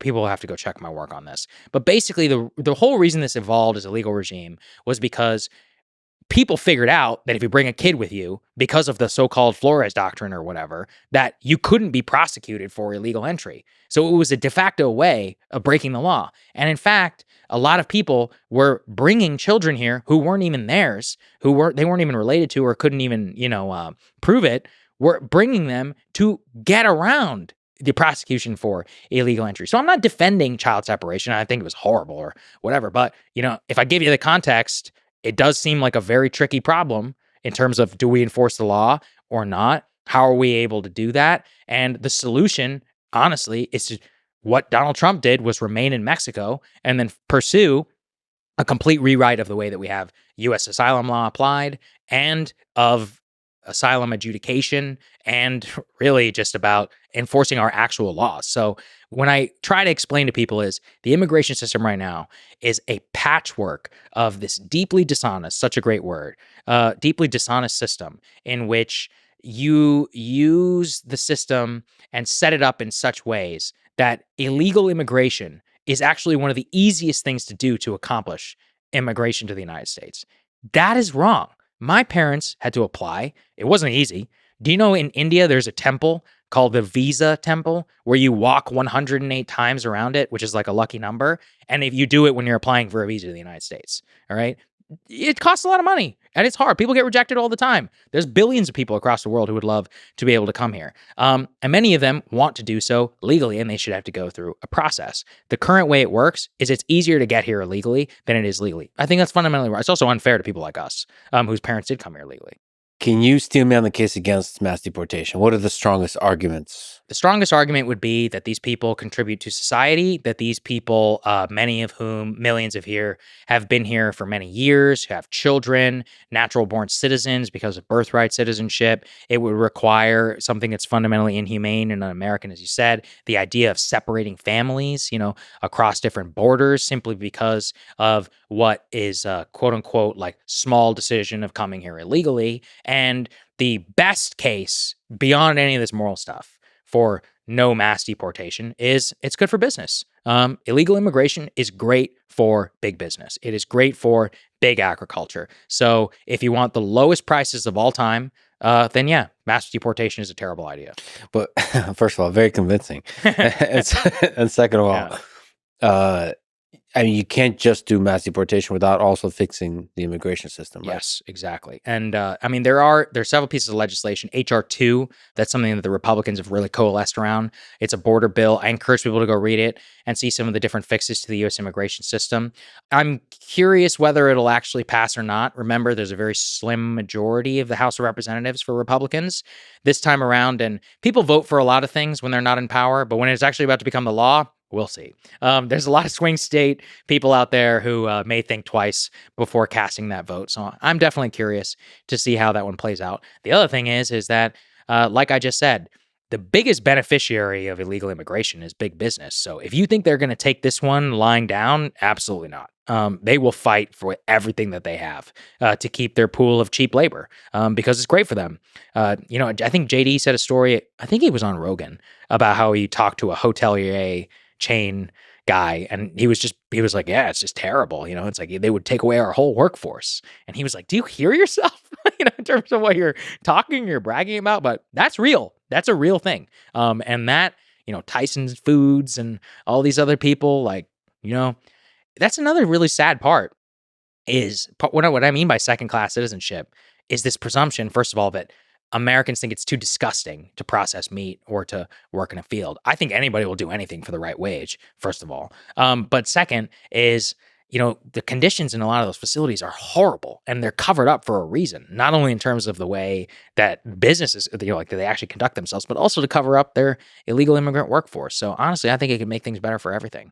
You have studied how government works. What are the chances mass deportation happens? Well, it depends how you define it. So, mass deportation could mean 1 million. Nobody even knows how many people are here illegally. It could be 20 million. It could be 30 million. I've seen estimates of up to 30 million, which is crazy. That's almost 1/11 of the entire U.S. population. What number do you think will feel like mass deportation? 1 million people? 1 million people is a lot. That's a lot of people. It's a lot. But the crazy part is that's only 1/12 of what Joe Biden let into the country. So it's one of those that, just to give people the scale of what it will all look like. Do I think mass deportation will happen? It depends on the definition. Will 1 million over 4 years? Yeah, I feel relatively confident in that. Anything over that, it's going to be tough to say. Like I said, probably the most efficient way to do it is to have mandatory e-verify and to have processes in place where it becomes very difficult to live in the United States illegally. And then you will have mass self-deportation, and they will take the victory lap on that. But actual, like, rounding millions of people up and putting them in deportation facilities and then arranging flights to God knows all across the globe, that's a logistical nightmare. It also costs a lot of money. And don't forget, Congress has to pay for all of this. So, we can have DOGE or we can have, mass deportation. So those two things are kind of irreconcilable, actually. There's a lot of competing influences at play that people are not being real about at all. Yeah, that was one of the tensions I had talking to Vivek, is he's big on mass deportation and big on making government more efficient. Mm-hmm. And it really feels like there's a tension between those two in the short term. Well, yes, absolutely. Also, this is a good segue. I've been wanting to talk about this. I am sympathetic to DOGE, to the whole Department of Government Efficiency. How unreal is it that it's called DOGE? Actually, with Elon, it's quite real. I guess I've just, I've accepted Elon as a major political figure in the U.S. But the DOGE committee, the Department of Government Efficiency, is a non-statutory agency that has zero funding that Donald Trump says will advise OMB, the Office of Management and Budget. Now, two things. Number one is, as I predicted, DOGE would become a quote-unquote blue ribbon commission. So this is a non-statutory blue ribbon commission that has been given authority to Vivek Ramaswamy and to Elon Musk. Secondary, their recommendations to government should be complete by July of 2026, according to the press release released by Trump. First of all, what that will mean is they're probably going to need private funding to even set all this up. That's great. Not a problem for Elon. But you're basically going to be able to have to commission GAO reports, Government Accountability Office, and other reports and fact-finding missions across the government, which is fantastic. Trump can even empower you to go through to every agency and to collect figures. None of it matters one iota if Republican appropriators in the House of Representatives care what you have to say. Historically, they don't give a shit what the executive office has to say. So every year, the president releases his own budget. It used to mean something, but in the last decade or so, it's become completely meaningless. The House Ways and Means Committee and the People's House are the ones who originate all appropriations and set up spending. So that's one, is that DOGE in and of itself has no power. It has no ability to compel or force people to do anything. Its entire case for being, really, if you think about it mechanically, is to try and convince and provide a report to Republican legislators to be able to cut spending. So that's that. Now, we all know how Congress takes to government reports and whether they get acted on or not. So that's number one. Number two is the figures that Elon is throwing out there. I want to give them some advice because people do not understand federal government spending. The absolute vast majority of government spending is entitlement programs like Social Security and Medicare, which are untouchable under Donald Trump and the most politically popular programs in the world, and military spending. Discretionary non-military spending, I don't have the exact figure in front of me, is a very, very small part of the federal budget. Now, within that small slice, about 90% of that 8 is bipartisan and is supported by like everybody. NOAA, the hurricane guys, like people like that. People who are flying into the eye of the hurricane, people who are government inspectors of X, Y, and Z. The parts that are controversial that you're actually able to touch, things like welfare programs, like food stamps, is an extraordinary small slice. So what's the number he put out there? 5 trillion, something like that. There is only one way to do that. And it realistically, under the current thing, you have to radically change the entire way that the Pentagon buys everything. And I support that, but I just want to be very, very clear. But I haven't seen enough energy around that. There's this real belief in the U.S. that we spend billions on all of these programs that are doing complete bullshit. But like the absolute vast majority of it is military spending and entitlements. Trump has made clear entitlements are off the table. It's not going to happen. So the way that you're going to be able to cut realistically military spending over a decade-long period is to really change the way that the United States procures military equipment, hands out government contracts. Elon actually does have the background to be able to accomplish this because he has had to wrangle with SpaceX and the bullshit that Boeing has been pulling for over a decade. But I really want everybody's expectations to be very set around this. Just remember, non-statutory, blue ribbon. So if he's serious about it, I just laid out all of these hurdles that he's going to have to overcome. And I'm not saying him and Vivek aren't serious dudes, but you got to really know the system to be able to accomplish this. So you just laid out the reality of how Washington works. To give the counterpoint that I think you're probably also rooting for is that one is a statement like Peter Thiel said, don't bet against Elon. Sure. One of the things that you don't usually have with Blue Ribbon is the kind of megaphone that Elon has. True.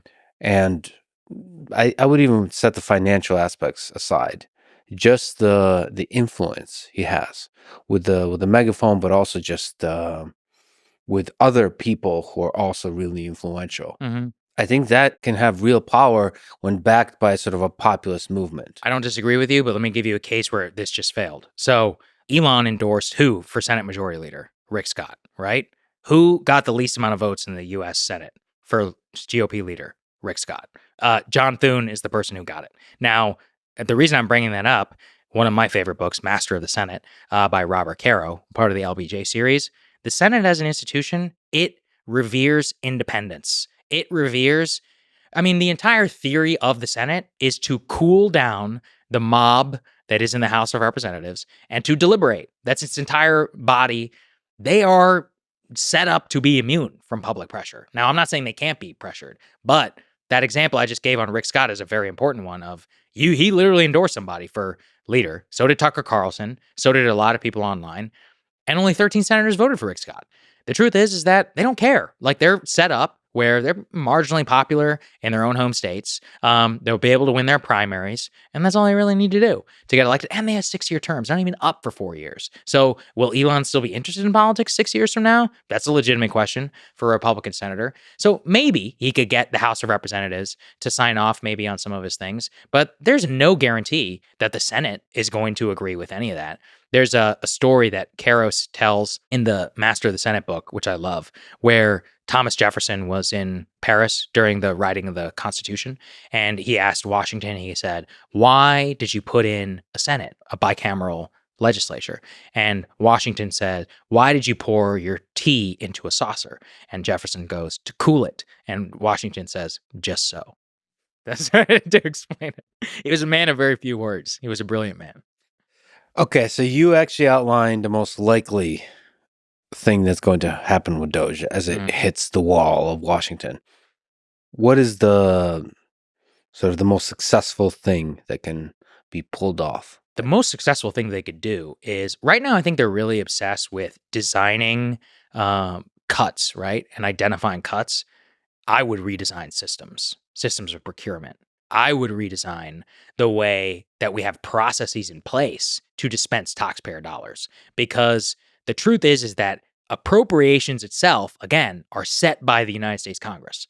But the way that those appropriations are spent by the government, the executive has some discretionary authority. So your ability as the executive to be a good steward of the taxpayer money and to redesign a system, which I actually think Elon could be good at this, and Vivek too, in terms of their entrepreneurial spirit, is the entire Pentagon procurement thing, it needs to be burned to the ground. Number one, it's bad for the Pentagon. It gives them substandard equipment. It rewards very old weapon systems and programs and thinking that can be easily defeated by people who are studying that for vulnerabilities. The perfect example is all of this drone warfare in Ukraine and in Russia. I mean, drone warfare costs almost nothing. And yet drone swarms and hypersonic missiles pose huge dangers to U.S. systems, which cost more than hundreds of billions of dollars. So my point is that giving nimble procurement and systemic change in the way that we think about executing the mission that Congress does give you actually could save the most amount of money in the long run. That's where I would really focus in on. The other one is, counter to everything I just said, is maybe they listen. Maybe the Republicans are like, yeah, okay, let's do it. The problem again, though, is swing state people who need to get reelected, they need to do one thing. They need to deliver for their district. They need to run on stuff. And nobody has ever run on cutting money for your state. They have run on bringing money to your state. And that's why earmarks and a lot of these other things are extraordinarily popular in Congress, is because it's such an easy way to show constituents how you're working for them whenever it does come reelection time. So it's a very difficult system. And I also want to tell people who are frustrated by this, I share your frustration, but the system is designed to work this way. And for 2 centuries, the Senate has stood as a bulwark against literally every popular change. And because of that, it's designed to make sure that it's so popular for long enough that it has to become inevitable before the status quo can change. That's really, really frustrating, but you should take comfort in that it's always been that way. So it's been okay. Well, as I've learned from one of the recommendations of the Age of Acrimony, as I feel embarrassed that I didn't know that senators used to not be elected. What a crazy system, huh? Yeah, I mean, many of the things we take for granted now as defining our democracy was kind of invented, developed after the Civil War, in the sort of 50 years after the Civil War. Absolutely correct. Age of Acrimony, oh my God. I love that book. I cannot recommend it enough. It is so important. And one of the biggest mistakes that Americans make is that we study periods where greatness happened, but we don't often study periods where nothing happened or where really bad shit happened. We don't spend nearly enough. Americans know about FDR. They don't really know anything about the Depression or how we got there. What was it like to be alive in the United States in 1840, right? Nobody thinks about that, really, because it's kind of an in-between time in history. There are people who lived their entire lives, who were born, who had to live through those times, who were just as conscientious and intelligent as you and I are, and we're just trying to figure shit out, and things felt really big. So the Age of Acrimony is a time where it's just almost completely ignored outside of the Gilded Age aspect. But like you just said, it was a time where progressive reform of government and of the tension between civil rights, extraordinary wealth, and democracy, and really the reining in of big business, so many of our foundations happened exactly in that time. And I take a lot of comfort from that book, because one of the things I learned from the book is that voter participation is highest when people are pissed off, not when they're happy. And that's such a counterintuitive thing. But voter participation goes down when the system is working. So 2020, right, I think we can all agree, was a very tense election. That's also why it had the highest voter participation ever. 2024, very high rates of participation. Same thing. People are pissed off, and that's actually what drives them to the vote. But something that I take comfort in that is that people being pissed off and people going out to vote, it actually does have major impact on the system, because otherwise the status quo is basically allowed to continue. And so, yeah, like you just said, I mean, direct election of senators there are probably people alive today who are who were born when there was no direct election of senators, which is an insane thing to think about. I mean, there'd be almost 100 or so. But the point is that at that time, it was so deeply corrupt. And it was one where the quasi-aristocracy from the early days leading into the Gilded Age were able to enforce their will upon the people. But you can take comfort in that that was one of those areas where Americans were so fed up with it, they changed the Constitution and actually forced the aristocrats in power to give their own power. Yeah. It's like our version of when they flipped power and took away the legislative power of the House of Lords in the UK. I just think that's amazing. And it's such a cool thing about our country and the UK too. It's the continued battle between the people and the elite, right? And we should mention not just the direct election of senators, but the election of candidates for a party. Yes. That was also invented. It used to be that the quote unquote party bosses, I say that with a half a chuckle, chose the candidate. Yeah. The whole system is nuts. The way that we currently experience politics is such a modern invention. With a little asterisk with Kamala Harris, but right. Yeah, good point. Well, that was actually more of a mean reversion, right? Yeah. We're living in an extraordinarily new era where we actually have more input than ever on who our candidates are. It used to be, this is crazy. So the conventions have always taken place 2 months before, right? Imagine a world where you did not know who the nominee was going to be before that convention. And the nominee literally was decided at that convention by those party bosses. Even crazier, there used to be a standard in American politics where presidents did not directly campaign. They, in fact, did not even comment about the news or mention their opponents' names. They would give speeches from their doorstep, but it was unseemly for them to engage in direct politics. You would not get a Bernie Sanders. No. You would not get a Donald Trump. Obama, Bill Clinton. I mean, basically every president from John F. Kennedy onwards has been a product of the new system. Every president prior to that has been much more of the older system. There was a in-between period post FDR where things were really changing, but the primary system itself had its first true big win under John F. Kennedy. I think that the lesson from that is there's a collective wisdom to the people, right? I think so. I think it works. Yeah. I mean, well, okay, I'll steel man it. We had some great presidents in the party boss era. FDR was a great president. FDR was the master of coalitional politics, of his ability. In fact, what really made him a genius was his ability to get this overthrow the support of a lot of the corruption and the elite Democrats to take control at the convention, and then combine his personal popularity to fuse all systems of power. Where he had the elites basically under his boot because he was the king, and he used his popular power and his support from the people to be able to enforce things up and down. I mean, even in the party boss era, we would have a lot of the people we revere really came out of that. People like Abraham Lincoln. I mean, I don't think Abraham Lincoln would have won a party primary in 1860. There's no chance. He won. He won. Luck, thank God, from an insane process in the 1860 Republican convention. People should go read about that because that was wild. I think we were this close to not having Lincoln as president. And yeah, I mean, Teddy Roosevelt, there's so many that I could point to who made great impacts on history. So the system does find a way to still produce good stuff. That was a kind of beautiful diversion from the DOGE discussion. if we're going to return briefly to DOGE. Sure. So you kind of talked about cost cutting, but there's also increasing the efficiency of government, which you also kind of talked about with procurement. Yeah. So and maybe we can throw into the pile the 400 plus federal agencies. Mm-hmm. So let's take another perspective on what success might look like. So like radically successful DOGE. Would it basically cut a lot of federal agencies? Probably combine. Okay, so I can give great examples of this because I have a great insight. Like for each agency will often use different payroll systems. They'll have different internal processes, right? That makes no sense. And it's all because it's antiquated. Now, everybody always talks about changing it, but there are a lot of party interests about why certain people get certain things. The real problem with government, the people like us who are private, and like, for example, when you want to do something, you can just do it.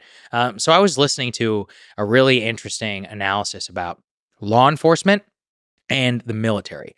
So I think the story was that the military was assigned, some National Guard guys were assigned to like help with the border.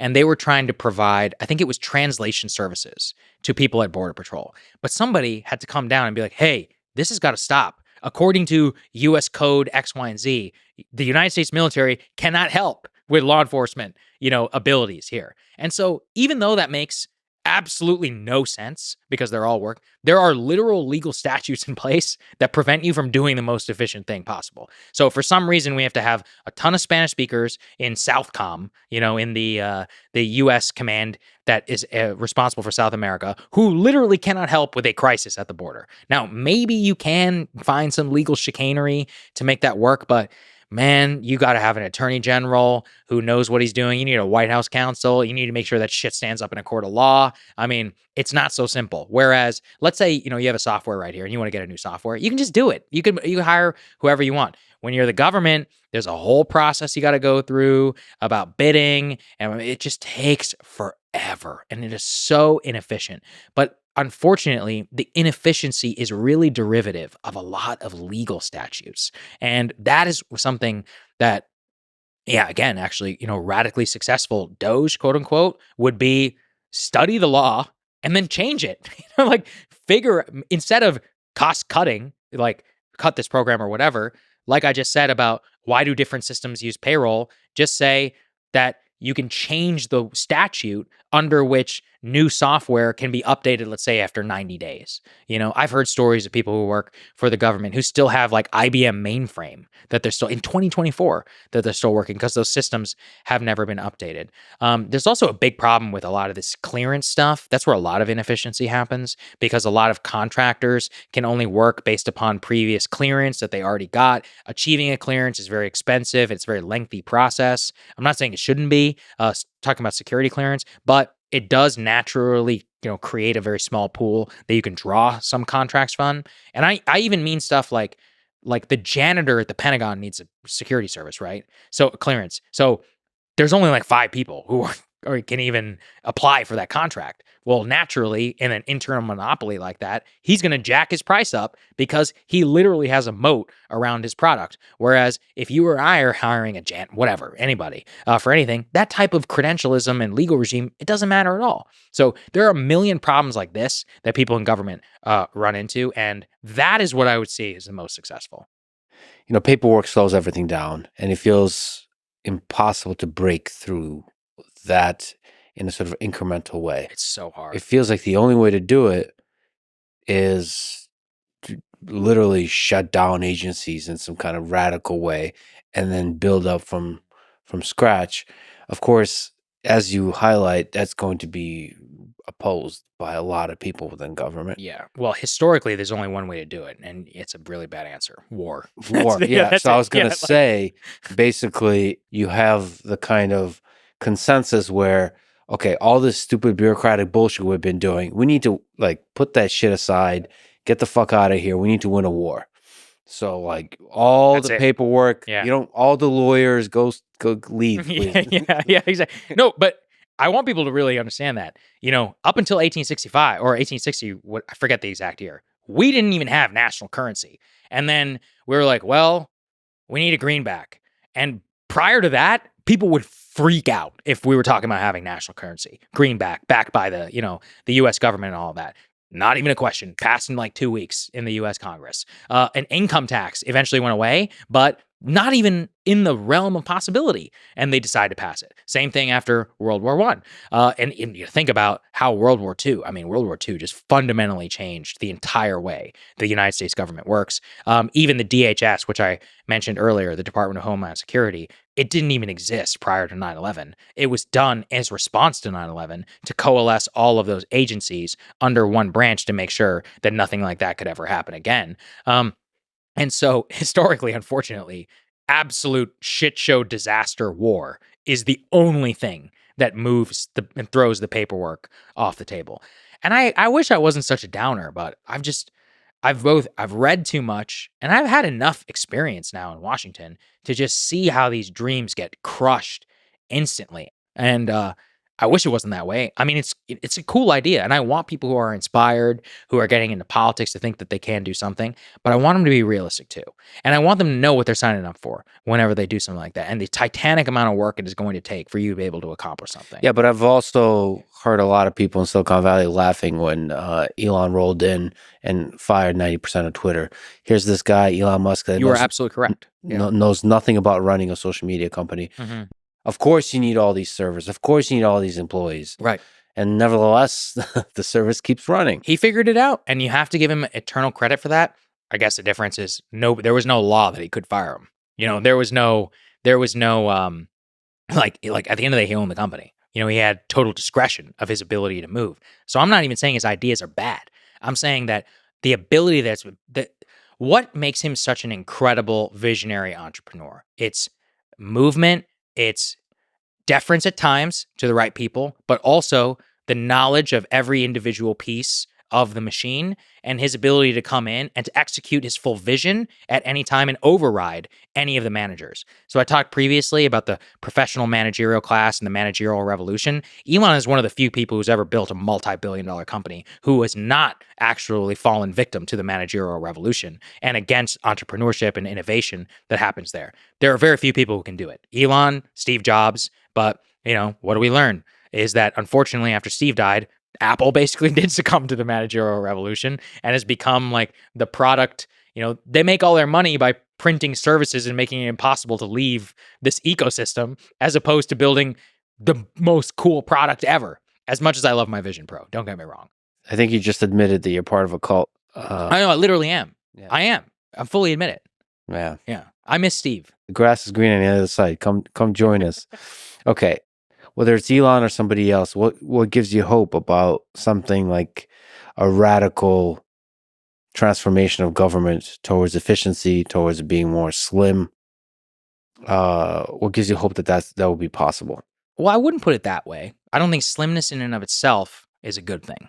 What I care about is the relationship to people and its government. So the biggest problem that we have is that we have a complete loss of faith in all of our institutions. I really encourage people. I don't think people can quite understand what the relationship between America and its government was like after World War II and after FDR. Like 90% of the people trusted the government. That's crazy. Like when the president said something, they were like, okay, he's not lying. Think about our cynical attitude towards politicians today. That is largely the fault of Lyndon Johnson and of Richard Nixon, and that entire fallout period of Vietnam. Vietnam in particular really broke the American character and its ability and its relationship with government, and we've never recovered faith in institutions ever since that. And it's really unfortunate. So what makes me hopeful, at least this time, is anytime a president wins a popular vote and an election, is they have the ability to reset and to actually try and build something that is new. And so what I would hope is that this is different from the first Trump administration, in which the mandate for Donald Trump is actually carried out competently. Yes, he can do his antics, which got him elected. At this point, we can't deny it. McDonald's thing is hilarious. It's funny. It is. People love it. People like the podcasting. People like Garbage truck. The garbage truck. Yeah, exactly. They like the stunts, and he will always excel, and he will continue to do that. There are policy and other things that he can and should do, like the pursuit of no war, like solving the immigration question, and also really figuring out our economy, the way that it currently runs, and changing it so that the actual American dream is more achievable. And housing is one of the chief problems that we have right now. The real thing is Donald Trump was elected on the backs of the working man. I mean, it's just true. Households under $100,000 voted for Donald Trump. Maybe they didn't do so for economic reasons. I think a lot of them did for economic, but a lot of them did for immigration, for cultural, but you still owe them something. And there is, I would hope that they could carry something out in that respect that is not a similar continuation and chaotic vibe of the first time, where everything felt like it exploded at any time, with staffing, with even his policy or what he cared about or his ability to pursue. And a lot of that does come back to personnel. So I'm concerned in some respects. I'm like, not thrilled in some respects. I'm happy in some respects, but it remains to be seen how he's going to do it. To the degree it's possible to see Trumpism and MAGA as a coherent ideology, what do you think are the central pillars of it? MAGA is a rejection of cultural elitism. That's what I would say.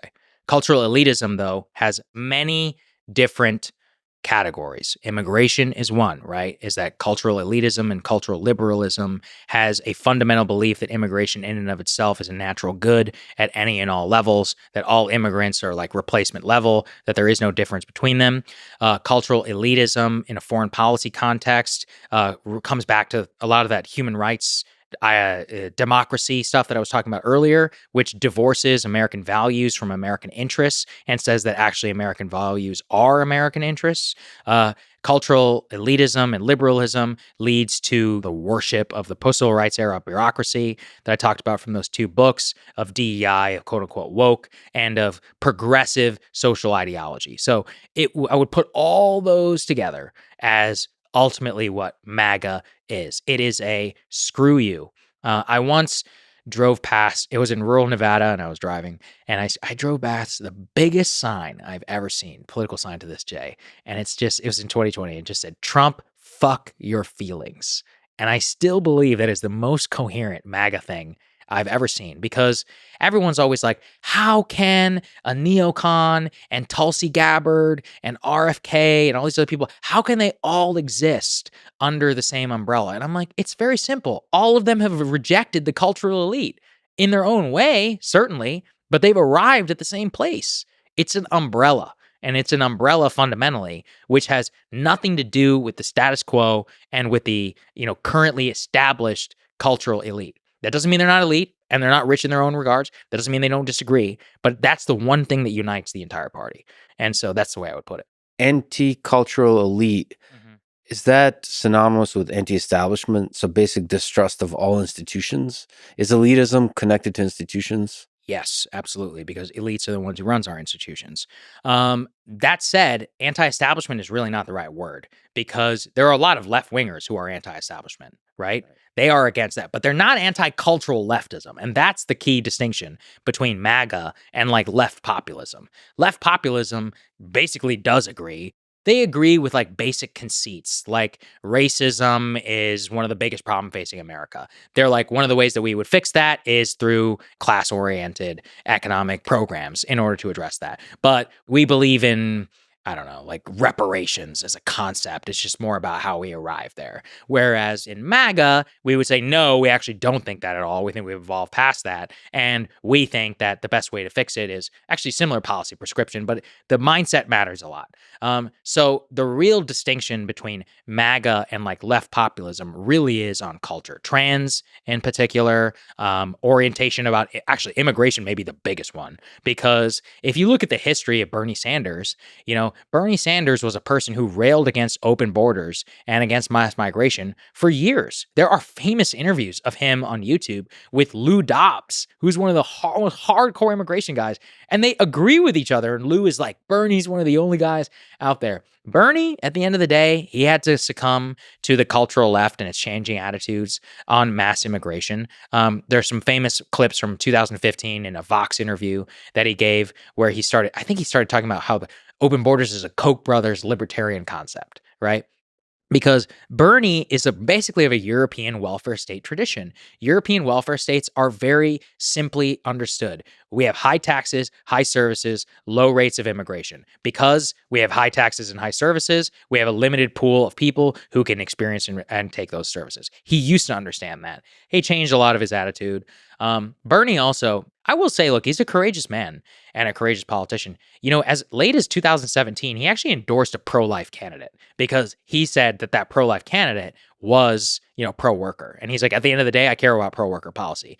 He took a ton of shit for it, and I don't think he's done it since. So the sad part that's really happened is that a lot of left populist, agenda and other has become subsumed, in the hysteria around cultural leftism, wokeism, whatever the hell you want to call it. And that ultimately that cultural leftism was the thing that really united, the two wings of that party. And that's really why MAGA is very opposed to that. They're really not the same, but the left populists can still be anti-establishment. That's the key. It's interesting to think of the left cultural elite consuming Bernie Sanders, the Yes. left populace. So you think that's what happened? That's what I would say. What do you think happened in 2016 with Bernie? Is there a possible future where he would have won? You and Crystal wrote a book on populism in 2020. So from that perspective, just looking at 2016, if he rejected wokeism at that time, by the way, that would be pretty gangster during 2016.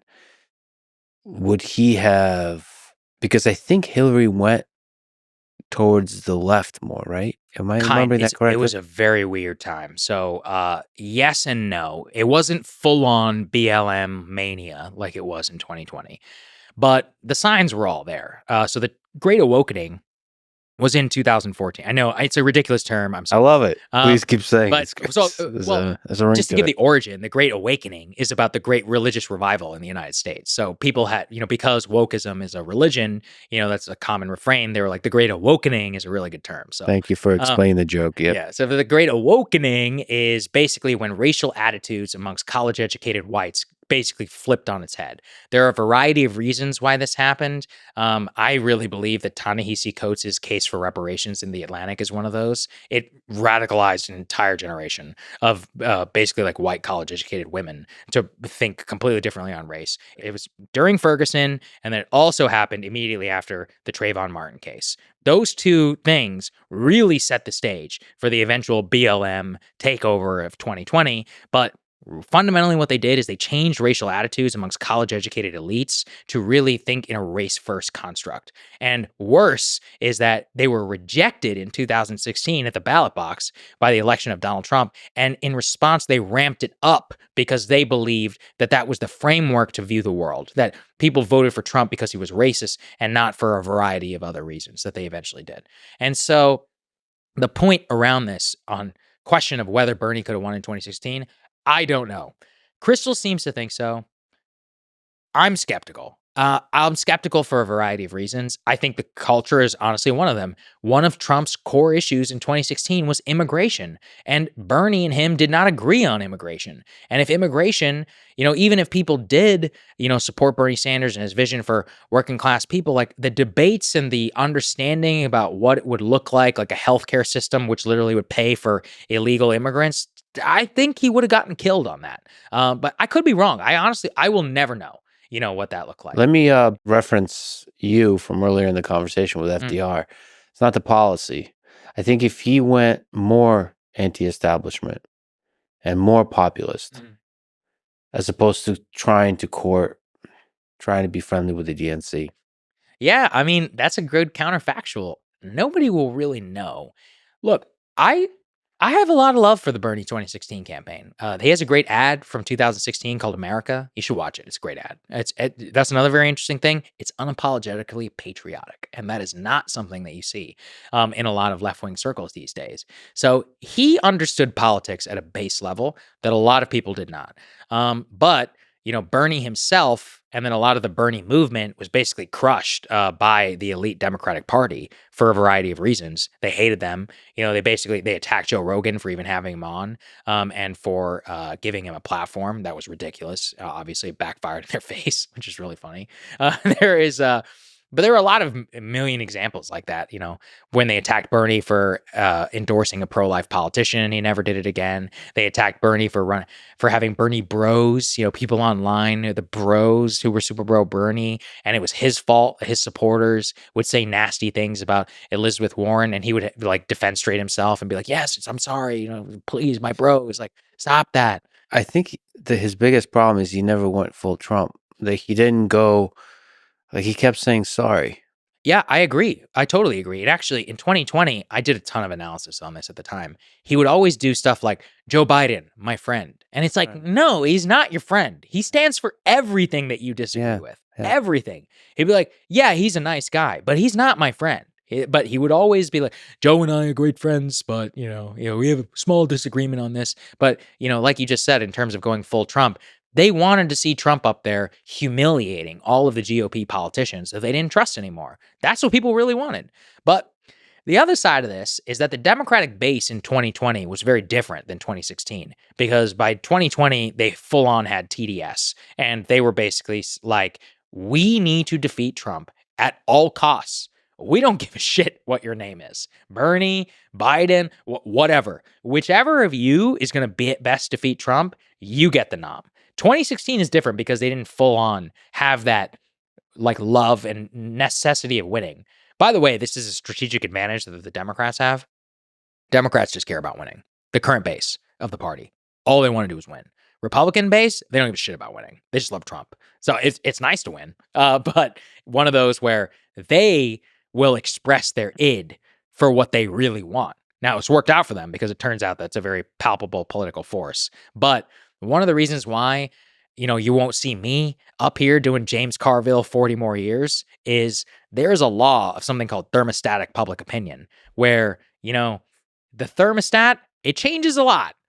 Whenever you so when you have a left-wing president in power, the country goes right. When you have a right-wing president in power, the country goes left. Amazing, right? You can actually look at a graph of economic attitudes from the 2 months where Joe Biden became president after Donald Trump. So Republicans, Trump was president in the last year in office, the economy's great. 2 months later, the economy is horrible. That is a perfect example of thermostatic opinion, and I'm not counting these Democrats out. 2004, George W. Bush wins the popular vote. He has a historic mandate to continue in Iraq. By 2006, he's toasted. We have a massive midterm election. And by 2008, we're writing books about 40 more years and how there's never going to be a Republican in office ever again. So things can change a lot in a very short period of time. I think also for me personally, maybe I'm deluded, sort of the great man view of history. I think some of it is in programming circles, the term skills issue. I think some of it just has to do how good you are, how charismatic you are, how good you are as a politician. Maybe you disagree with this. I'd love to see what you think. I think if you were allowed to run for many terms, I think Obama would just keep winning. He would win 2016. He would win 2020. He would win this year, 2024. It's possible, but I would flip it on you and I would say Obama would never be elected if there were no term limits because Bill Clinton would have still been president. Right. Yeah. So, well, those two, right. Yeah. That's two examples of exactly. They extremely skilled politicians and somehow can appear like populists. Man, Bill Clinton was a force in his time, and it's honestly sad what's happened to him. I was actually just talking with a friend the other day. I'm like, I kind of don't think that presidents should become president when they're young because they live to see themselves become irrelevant, and that must be really painful because I know what it takes to get there. Imagine being Clinton. I mean, your entire legacy was destroyed with Hillary Clinton in 2016. And then imagine being Obama, who in 2016, you could argue it's a one-off and say that Trump is just, Hillary was a bad candidate. But Michelle and Barack Obama went so hard for Kamala Harris, and they just got blown out in the popular vote. I mean, the Obama era officially ended with Donald Trump's reelection to the presidency in 2024. And that was a 20-year period where Obama was one of the most popular central figures in American politics. But I want to return to what you're saying because it is important. And by the way, I do not support term limits on American presidents. Are you a fascist? Well, that would imply that I don't believe in democracy. I actually do believe in democracy because I think the people, if they love their president, should be able to reelect him. I think FDR was amazing. I think that the term limit change was basically what happened is that Republicans and a lot of elite Democrats always wanted to speak against FDR, but he was a god, so they couldn't. So they waited until he died. And then after he died, they were like, yeah, this whole third, fourth term, that can never happen again. And America didn't really think that hard about it.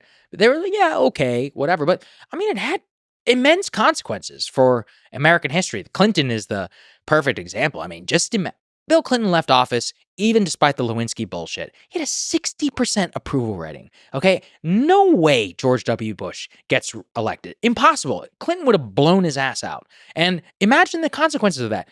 We would have no Iraq. I mean, I'm not saying he was a great man. Like, we probably still would have had the financial crisis, and there's still a lot of bad stuff that would have happened, but he was a popular dude, and, I wouldn't say he had the best judgment at times, presidentially, not personally, definitely not personally, but, presidentially, but I'm pretty confident we would have not gone into the Iraq war, and so that's where it really cost us. If you're left-wing and you're talking about Obama, yeah, I think Obama probably would have won in 2016, although It's a counterfactual because Obama was never challenged in the same way that MAGA was able to the liberal consensus. Like Romney really ran this like awful campaign, honestly, about cutting spending. It was very traditional Republican. It was deeply unpopular.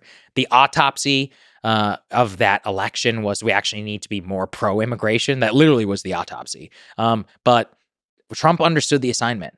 There are two people who I so deeply respect for their political bets: Peter Thiel and Donald Trump. So one of the books that I recommended called The Unwinding by George Packer, he actually talks about Peter Thiel there. This is in 2013.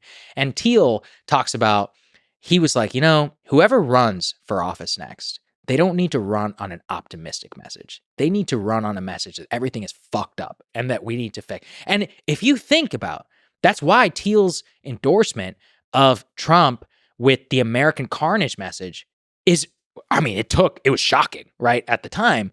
But he had that fundamental insight that that's what the American people wanted. Trump, too, comes out of an election in 2012 where the literal GOP autopsy, the report produced by the party, says we need to be pro-mass immigration. What happens? Immediately after 2012, they start to go for mass immigration. Basically, they go for like these amnesty plans, the so-called Gang of Eight plan, Marco Rubio, and all of this in 2013. It falls apart. But Republicans get punished by their base in 2014. So Eric Cantor, who was the House Majority Leader, the number 2 Republican, spent more on stake in his campaign than his primary opponent who successfully defeated him, a guy named Dave Bratt. Dave Bratt kicked his ass on the issue of immigration and said that Eric Cantor is pro-amnesty. All of the forces were there. And then in 2015, Trump comes down the escalator and he gives the message on immigration that the GOP base has been roaring and wanting to hear now, but that nobody wanted to listen to them. And that was his fundamental insight. That bet was a colossal and a titanic political bet at a time when all political ideology and thought process would have said that you should come out on the other side, which is where Marco Rubio and Ted Cruz and all these other guys were effectively there, in varying different ways, like they were hawkish or whatever. But Trump was just had such a monopoly on that as an idea. That's why he wins the 2016 primary. And then paired with immigration, a hardline position on immigration, is this American carnage idea that actually everything is wrong. The American dream has gone. We will stop this American carnage. And I think American carnage is one of the most important inaugural speeches ever given in American history. It's put it up against every single other speech. There's nothing else like it. But that was what the country wanted at the time. And that's what great politicians are able to do, is they're able to suss something out. That's also why Peter Thiel is who he is, because he saw that in 2000. Imagine, what it takes to come out of the 2012 election to be honestly totally contrarian to the entire national mood and this entire theory of Obama-esque star politics and say, no, you need somebody who runs on the opposite of that to win. Well, we'll never know. And I love this kind of Mike Tyson versus Muhammad Ali. I still think I would have loved to see Obama versus Trump. Me too. I agree. And first of all, Obama versus Trump in 2008, Obama wins hands down. Well, yes, definitely. So I love how this is a boxing talk. Yeah. Now, when 2016, Obama has a bunch of, Iraq and Afghanistan. He's vulnerable, though. I'll tell you why. DACA. That's what nobody ever talks about in the Obama-Trump thing. Don't forget, Obama takes his 2012 victory, basically says, oh, the GOP even now agrees with me on immigration. And then he does DACA and he legalizes, X million in a number of illegal immigrants who are brought here as children. That also fundamentally changed the immigration consensus on the Republican side, because they were like, wait, holy shit, you can just do that? Because we don't agree with that at all. And that really ignited the base as well. So I'm not sure. A moment I think about a lot with Trump and just like being able to unleash the rage of the Republican base is in the 2012 debate, Candy Crowley was the moderator with Mitt Romney, and she fact-checked him famously. This was when fact-checking was shocking in a presidential debate. And she said something about Benghazi, and she was like, no, he did say that. She corrected Romney on behalf of Obama. To this day, it's questionable whether she was even right. And Romney was just like, oh, he did? Okay. Trump would have been like, excuse me? Be like, look at this woman. He would have gone off. And I was like, and I think about that moment because that's what the Republican base wanted to hear. But also, it turns out America had a lot of festering feelings about the mainstream media that it needed unleashed. And Trump was just this incredible vector to just blow up this system, which, I mean, if you ask me about optimism, that's the thing I'm most optimistic Yeah, but about. don't you think Obama had a good sense in how to turn it on, how to be anti-establishment correctly? I will not deny that he's one of the most talented politicians literally to ever play the game. And he is, I mean, just unbelievable rhetorical talent. Look, as a counterfactual, would he be more talented than Hillary? Yeah, okay, no question. in terms of anybody would have been for that one. But at the same time, all the signs were there. All the signs for the Trump victory and for the backlash against Obamaism kind of as a political project, it all existed. You know, if you, like I just laid the tea leaves out there, from 2012 to 2015, in retrospect, it's the most predictable thing in the world that Donald Trump will get elected. But it was crazy in the moment. I got to live through that, which was really fun, like professionally. I think it's unfortunate that he kind of let Kamala Harris borrow his reputation. Oh, I mean, it's like, you know better, dude. You know. You defeated these people. The Clinton machine, you destroyed them, and it was awesome in 2008. What is that? Why did he, like, he's so much bigger and better than the machine. I don't get It's it. interesting, right? Yeah, it's so weird. I just think. But I think this was a wake-up call. 2024 was a wake-up call. Like, the DNC machine doesn't work. Absolutely. I mean, There needs to be new blood, new candidate, new Obama-like candidates. Well, I'm glad you brought that up because that's important too in terms of the process and the way that things currently stand. The DNC actually rigged its entire primary system under Biden, way to the not to the benefit of Obama. So, for example, you know how they moved away from the Iowa caucuses, and they actually moved some other primaries and moved the calendar to reward traditional states that vote much more in line with the Democratic establishment. So the story of Barack Obama is one that not many, actually probably a lot of young people today don't even remember how it happened. In 2008, Obama was the underdog, right? And actually, here's the critical thing. Obama was losing with black people. Why? Black Democrats simply did not believe that white people would vote for a black guy. So Barack Obama goes to this white state, Iowa, all in on the Iowa caucuses and shocks the world by winning the Iowa caucuses. Overnight, there's a shift in public opinion amongst the black population in South Carolina that says, oh shit, he actually could win. And he comes out and he wins South Carolina. And that's basically was near the death knell for the Hillary Clinton campaign. The problem is by moving South Carolina up and by making it first, along with other more pro-establishment friendly places, what do? We make it so that Barack Obama can never happen again. We make it so that an older, base of Democratic Party voters who listens to the elites can never have their assumptions challenged. And that's one of the worst things Joe Biden did. I talked about his arrogance. He was so arrogant, he changed the freaking primary system. He was so arrogant, he refused to do a debate. I mean, imagine history. How lucky are we, honestly, that Joe Biden agreed to do that debate with Donald Trump early? And again, that was his arrogance. I think we're so lucky for it because if we hadn't gotten, we got to understand as a country how cooked he was and how fake everything was behind the scenes in front of all of our eyes. And they tried for 3 straight years to make sure that that would never happen. So, I mean, it's still such a crime, honestly, against the American people. I've been thinking about who I want to talk to for 3 hours. Mm-hmm. And that's why I bring up Obama, because he's probably the number one person on the left I would like to hear analyze what happened in this election and what happened to the United States of America over the past 20 plus years. I can't imagine anybody else. Look, if anybody could do it, it'd be you, but there are layers upon layers with that man. I would love to actually talk with him. For real. I think it's fair to say that we talked about the great man view of history. I think you have a psychopath view of history where all great leaders are for sure psychopaths. Not for sure. There are many who are good people. Harry Truman was You're like some of my best friends. Some Harry Truman. Harry Truman. I assume are good people. To be fair though, most of the good ones are accidents, like Harry Truman. He never would have gotten himself elected. He was a great dude. How do you know he's a great dude? David McCullough book. I highly recommend it. Everybody should read it. Truman loved his wife. I think that's really awesome. I love when politicians love their wife. It's so rare. He adored his wife. He adored his daughter, spent time with them. He made family life a priority. He had really good small town judgment. that he would apply to foreign affairs. He was just a very well-considered, very stand-up man. And I so appreciate that about him. Another one is John Adams. I love and revere John Adams. He's my favorite founding father. Him and John Quincy, they don't get nearly enough of their due.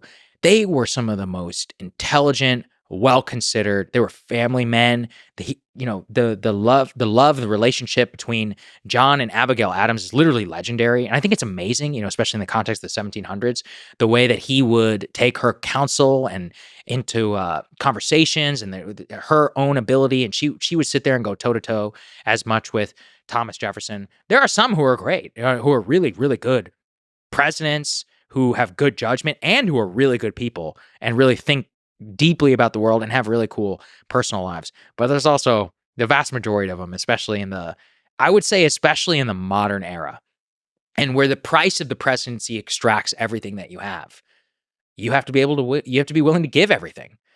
And it's just, that's not a price that most people want to pay. Is it possible that some of the people who you think are sociopaths in politics are in fact really good people, and some of the people you think are good, like Truman and Adams, are actually sociopaths? Definitely. I mean, I could just be reading the wrong books, right? Yeah, that's right. It sounds like you just read some really compelling biographies.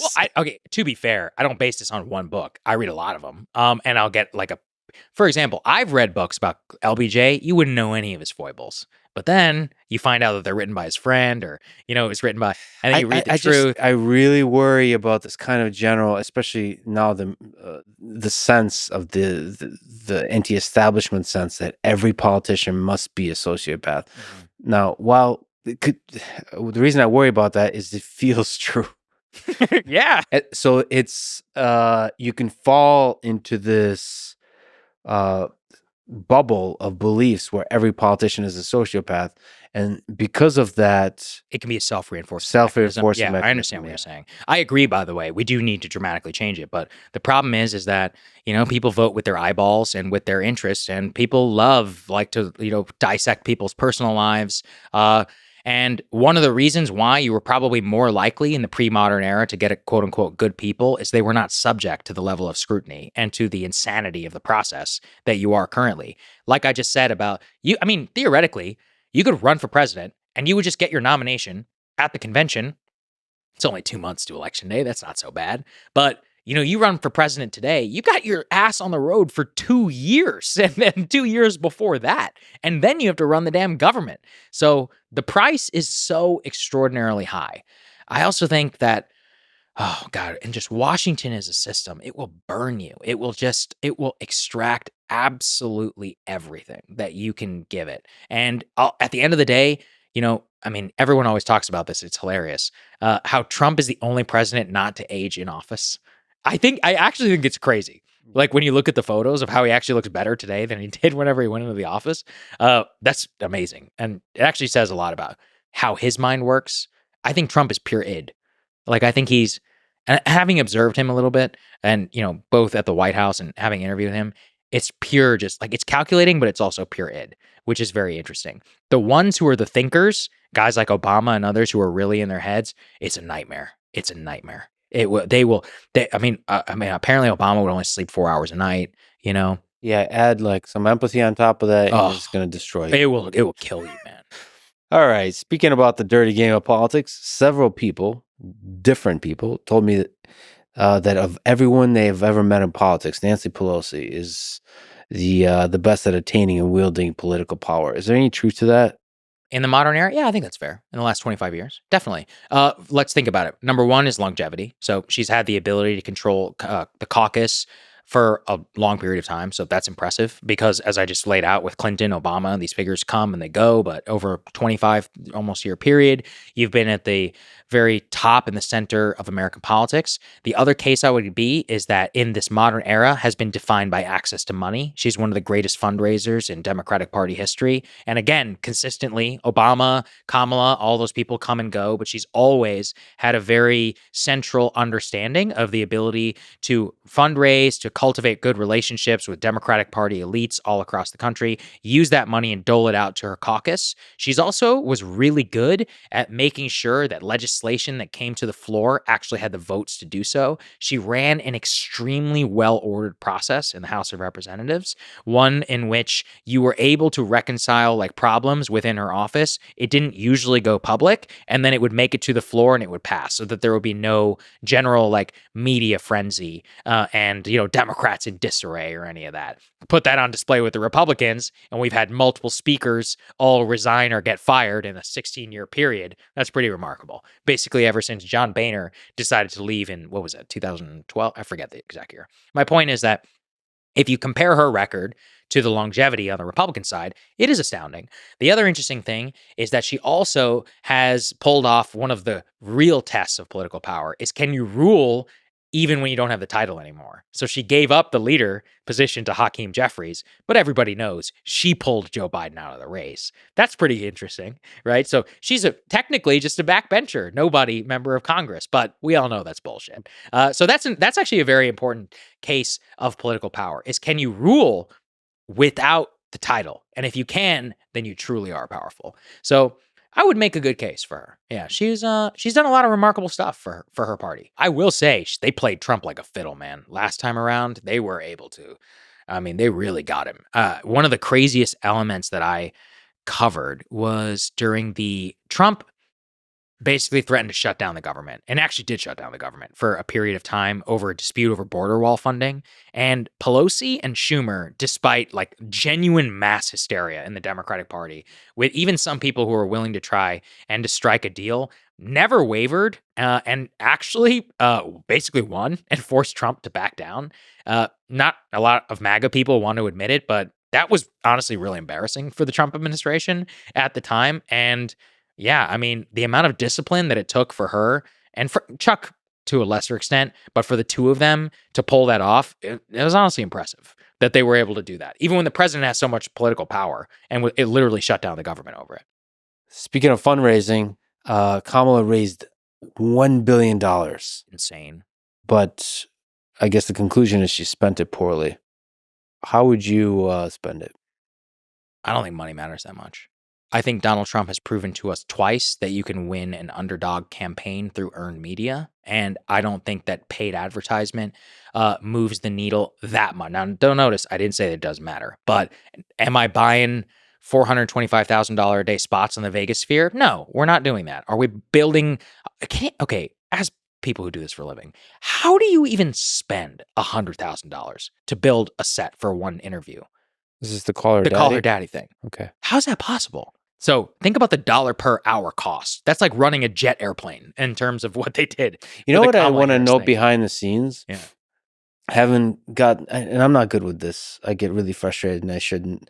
But dealing with PR and comms people can sometimes break my soul. It's maddening. Can we not talk about this? We need to pull them at 2:12 p.m. And you're like, but that's only 30 minutes. You know, it's like, yeah. That, but there's stuff like where to put the camera. It's not that I don't. Yeah. It's not actually hypothetically. I don't even disagree with any of the suggestions or this, but it's like the micromanagement, just the micromanagement, and the politeness, but the fake politeness, and it just makes me feel like I think like, what would Kubrick do? Would he murder all of them right now? He would just ban them after he became Stanley Kubrick, but he dealt with it for a while. By the way, I just went on a Kubrick binge. Man, he was awesome. Yeah. I watched that World War I movie of his, the one from the 50s. That is such an underrated film. I feel like people don't, whatever. We'll get past it. Yeah. But I guess you paid for $100,000, bro. 100, and the Oprah thing. So she paid for the interviews. So, that's another one. I do this for a living, and as you can tell, I'm a very cynical person. I did not even know that celebrities got paid for their endorsements. I could never have imagined a universe where Oprah Winfrey is paid $1 million to endorse Kamala Harris. I'm like, first of all, you're a billionaire. Second, I thought you do this because you believe.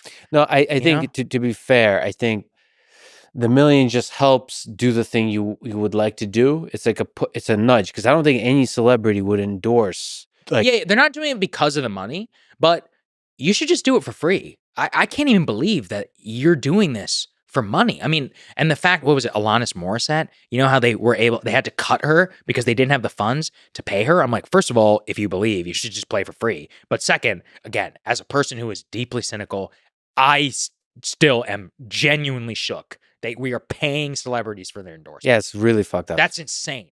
Why do you think people on the left who are actually in the political arena are afraid of doing anything longer than an hour? That's a great question. So let me just say, probably most of the people I've talked to on this podcast are left wing, or have been for a long time. They just don't sort of out and say it. Like most scientists are left wing. Most sort of vaguely political people are left wing that I've talked to. Yeah. But the closer you get to the actual political arena, and I've tried really hard, nope. I had a bunch of people, the highest profile people, say 15 minutes, 20 minutes. Yeah. And I say, nope. I'm used to that, so welcome. Yeah. Well, yeah.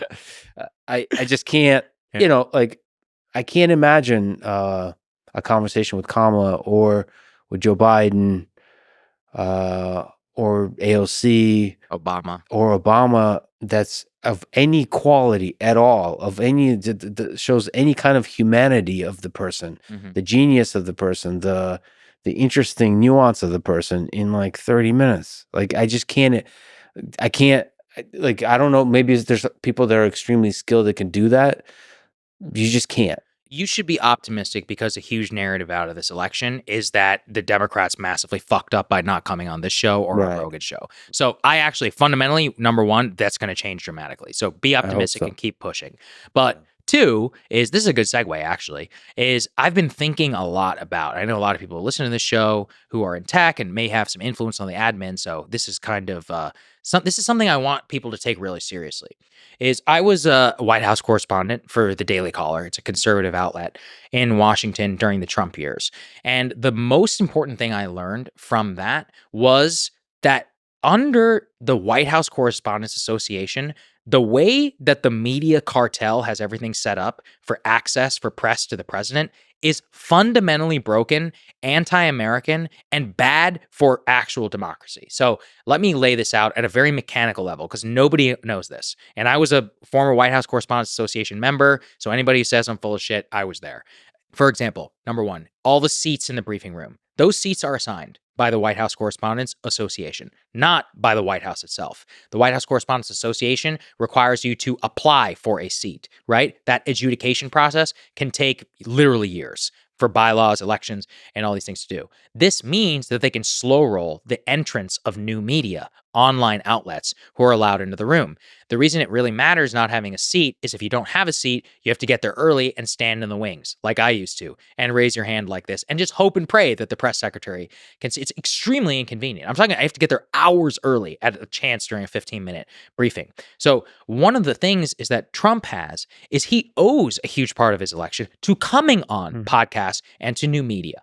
Now, because of that, it's really important that the White House Correspondents Association, which is a literal guild cartel that keeps people out of the White House and credentials itself and creates this opaque mechanism through which they control access, to asking the press secretary questions, is destroyed. And there are a lot of different ways you can do this because what nobody gets too is that all of these rules are unofficial. So for example, they're just traditions. The White House is like, yeah, it's our building, but you guys figure it out, right? Because that's a long-standing tradition. Let me give you another insane tradition that currently exists in the White House. The Associated Press, the White Press Secretary, or the Associated Press correspondent, gets to start the briefing traditionally. They get the first question. They also get to end the briefing. When they think it's been enough time, they'll be like, okay, Corinne Jean-Pierre, thank you, right? And that calls the briefing over. What? Who? You're not even the White House Correspondents Association. You literally just happen to work for the Associated Press. Why? Why do we allow that to happen? So number one, stop doing that. To their credit, the Trump people didn't really do that, but it's a long-standing tradition. The other thing is that what nobody gets either is that the first row is all television networks for logistical reasons, so that they can do their little stand-ups with their mic and say, I'm reporting live for the White House. Well, what people don't seem to know is that all the television networks are basically going to ask some version of the same question. The reason they do that is because they need a clip of their correspondent going after the White House press secretary about Robert Mueller, like whenever I was there. So you get the same goddamn version of the stupid political questions over and over again. The briefing room is designed for traditional media, and they have all the access in the world. So in an election where you owe your victory to, at least in part, to new media and recognizing the changing landscape, you need to change the conduit of information to the American people. And in an election, I don't know if you saw this, but election night coverage on cable news was down 25%. Just in 4 years, 25%. That's astounding. That's cable news had a monopoly on election night for my entire lifetime. And yet my show had record ratings that night. And I'm a small slice of the puzzle here. We've got Candace Owens, Patrick Bet-David, Tim Pool, David Pakman, TYT, all these other people. From what I understand, all of us blew it out that night because millions of Americans watched it on YouTube. We even partnered with some Decision Desk HQ, so we had live data. We could make state calls, and we're just a silly little YouTube show. My point, though, is that in an election where the vast majority of Americans under the age of 55 are listening to podcasts, consuming new media, and are not watching cable news, where the median age of CNN, which is the youngest viewership, is 68. 68 is the median. So statistically, what does that tell us? All right, there's a decent number of people who are watching CNN who are in their 80s and in their 90s. Yeah, I'm glad you brought up Alex because he deserves a tremendous shout out. Alex Brusewitz, he was the pioneer of the podcast strategy for the Donald J. Trump campaign. He got on your show. He was able to get on Andrew Schultz's show, Rogan. He was the internal force that pushed a lot of this. My personal hope is that somebody like Alex is elevated in the traditional White House bureaucracy, that the number of credentials that are issued to these mainstream media outlets is cut, and there's a new lottery process put in place where people with large audiences are invited. And I also want to make a case here for why I think it's really important for people like you and others who don't have as much traditional media experience to come in and practice some capital J journalism, because it will sharpen you too. Giving you access in that pressure cooker environment and having to really like sit there and spar a little bit with a public official and not have as long necessarily as you're used to, it really hones your news media skills, your news gathering skills, and it will make you a better interviewer in the long run. Because a lot of the things that I have learned have just been through osmosis. I've just lived in DC. I've been so lucky. I've had a lot of cool jobs, and I've just been able to experience a lot of this stuff. So I'm really hoping that people who are listening to this, who may have some influence or even the viewership, if you want to, reach out to them and all them, this is a very easily changeable problem. It's a cartel which has no official power. It's all power by tradition, and it needs to be blown up. It does not serve America's interests to have 48 seats, I think, in the White House press briefing room to people who have audiences of like 5. It just makes absolutely zero. Workspace, seats, access credentials, and also credentials that are issued to press and to other like new media journalists at major events should take precedence. Because it's not even about rewarding the creator. The American people are here. You need to meet them. That's your job. And I'll just end with a historical thing. Barack Obama shocked the White House press corps in 2009 because he took a question from the Huffington Post, a brand new blog, but they were stunned because he knew. He said, these blog people, they went all in for me and I got to reward them. So there's longstanding precedence of this. They'll bitch and they'll moan, they'll be upset, but it's their fault, that they don't have as much credibility. And it's incumbent upon the White House, which serves the public, to actually meet them where they are. So I really hope that at least some of this is implemented inside of there. Yeah, if you break apart the cartel, I think you can actually enable greater journalism, frankly, with a capital J. Because actually in the long form is when you can do better journalism from even just the politician perspective. You can disagree, you can get criticized because you can defend yourself. I had an idea, actually. You tell me what you think. I think a really cool format would be there's a room right near the press briefing room called the Roosevelt Room. Beautiful room, by the way. It's awesome. It has the Medal of Honor for Teddy Roosevelt, and it has a portrait of him and a portrait of FDR. It's one of my favorite rooms in the White House. Yeah. It's so cool. And so my idea would be in the Roosevelt Room, which is traditionally used for press briefings and stuff, is like you as the press secretary sit there. I think there's like 12 seats, something like that. And you set it all up and you have, let's say, Shure microphones like this.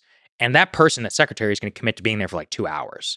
And new media people like can sit around the room. All of this being streamed live, by the way, just like the White House press briefing room. But the expectation is that the type of questions have to be substantive. Obviously, nothing is off limits. You should never, ever, accept I'm not going to ask about this. Especially as a journalist, you can't do that. Every time they're like, hey, please don't ask about this. It's like, actually, that's probably the one thing you should ask about. But my point being that the expectation is that there's no interference on the White House side, but that the format itself will lend exactly to what you're saying to allow people to explain. And again, in a media era where we need to trust the consumer, like my show is routinely over 2 hours long on cable television. The Tucker Carlson program, whenever it was on Fox News, without commercial breaks, was about 42, 43 minutes, something like that of runtime. So I'm speaking for almost triple what that is on a regular basis. The point is that millions are willing to sit and to listen, but you just have to meet them where they are. So I would really hope that a format like that, like a streamer briefing or something like that, I think it's, look, I know they would dunk on it endlessly, but I think it could work. Yeah, I think the incentives are different. I think it works because you don't have to, like you, Saga, don't have to signal to the other journalists that you're part of the clique. Oh, I'm so glad you brought that up because that was another lesson I learned. I go, oh, none of you are asking important questions for the people. You're asking questions because you all hang out with each other. And you're like, oh, wait, so this entire thing is a self-reinforcing guild to impress each other at cocktail parties and not to actually ask anything interesting. I remember people were so mad at me because this was 2018 or maybe 2017. And I said, do you think that Kim Jong-un is sincere in his willingness to meet with you? Something like that, to that effect. They were furious because I didn't ask about some bullshit political controversy that was happening at the time. Mhm. So in the historical legacy, what was more important? The Mueller question or Donald Trump breaking 50 years or whatever of tradition with America's relationship with North Korea and meeting him in Singapore and basically resetting that relationship for all time? As you can tell, I read a lot of books. I like to take the long view. Every time I would ask a question, I go, okay, when the future Robert Caro Mhm. is writing books and he's reading the transcript of the White House press briefing, he doesn't even know who this kid is. He goes, oh, that was a pretty good question right there. Mhm. That's pretty relevant. You got to think about all the bullshit that gets left on the cutting room floor. I love that view of journalism. Actually, the goal is to end up as one line in a history book. 50 I just years from want now, a quote of what the president said to something that I asked in a book. I would be happy. I would die happy with that. If you told me that when I'm like a 90-year-old man, I'd be like, man, that means I succeeded. Yeah. When the AIs write the history of human civilization. One of the things I continuously learn from you when looking back through history is how crazy American politics has been throughout history. It makes me feel a lot better about the current day. It should. Corruption. Yes. Just the divisiveness also. Just the things have been insanity. way worse. Stealing elections. Yes. At all levels of government and direct stealing and indirect stealing, all kinds of stuff. So is there stuff that jumps out to mind throughout history that's just like the craziest corruptions or stealing of elections that come to mind? I'll give the micro and the macro. So my favorite example is Robert Caro, who I've probably talked about him a lot. God bless you, Robert. I hope you live to write your last book because we really need that from you. But Robert came to Texas. He only intended on writing 3 books about Lyndon Johnson. Mhm. He's currently completed 4 and he's on his 5th, and it's taken him over 40 years to write those. And one of the reasons is he just kept uncovering so much stuff. And one of them is book 2, Means of Ascent. He never intended to write it, but as he began to investigate Lyndon Johnson's 1948 Senate election, he realizes in real time how rigged and stolen it was. And so I often tell people, what if I told you that we lived in the most secure election period in modern history? Yeah. They wouldn't believe it. But if you read through that shit, I'm talking about bags of cash, millions of dollars, literal stuffed ballot boxes. It's great to be back here in Texas because I always think about that place, like down in Zapata and Starr County. I'm talking like basically Mexico, where these dons were in power in the 1940s, and they would literally stuff the ballot boxes with the rolls, and they wouldn't even allow people to come and vote. They just checkmarked it all for you based upon the amount that you paid. Means of Ascent is the painstaking detail of exactly how Lyndon Johnson stole the 1948 Senate election. And so nothing like that, as far as I know, is still happening.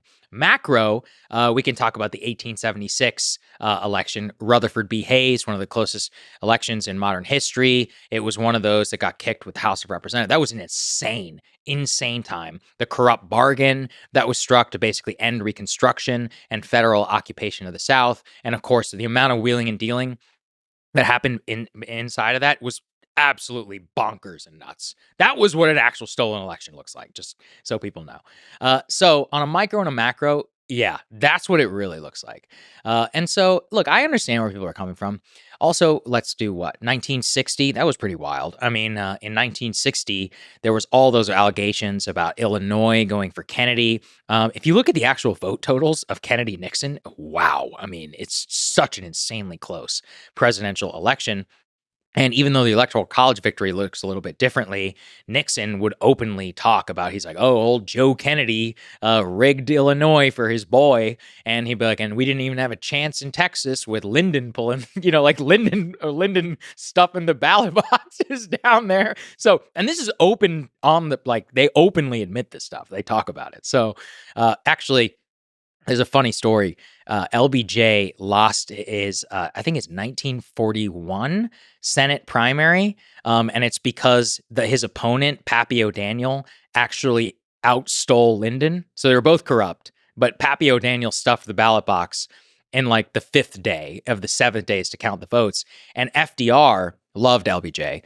And it's interesting, right? That FDR recognized Johnson's, his talent.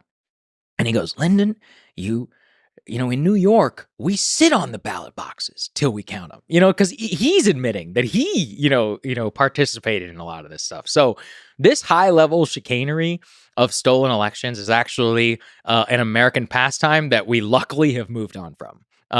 And quite a lot of people do not know the exact intricate details of how wild it was back in the day. Yeah, it's actually one of the things. It's harder to pull off a bunch of bullshit with all these cameras everywhere now. Transparency too, lack of cash, banking regulations. There's a variety of reasons, but yeah. So that said, let's talk about the 2020 election. Seems like forever ago. Do you think it was rigged the way that Trump claimed? No. And was it rigged in other ways? Look, this is the problem with language like rigged. And by the way, when I interviewed Vivek Ramaswamy, he said the exact same thing. So for all the MAGA people who are going to get mad at me, Vivek agrees. All right. And I have observed, and I'm going to put my analyst hat on, there are 2 theories of stop the steal. One I call low IQ stop the steal, and one I call high IQ stop the steal. Low IQ stop the steal is basically what Donald Trump has advocated, where, Dominion voting machines and bamboo ballots and Venezuela and Sidney Powell and all the people involved basically got indicted by the state of Georgia. I'm not saying that was correct. I'm just like, that's what that actually looked like. Rudy Giuliani, etc. High IQ stop the steal is basically, and actually, I mean, these are not illegitimate arguments.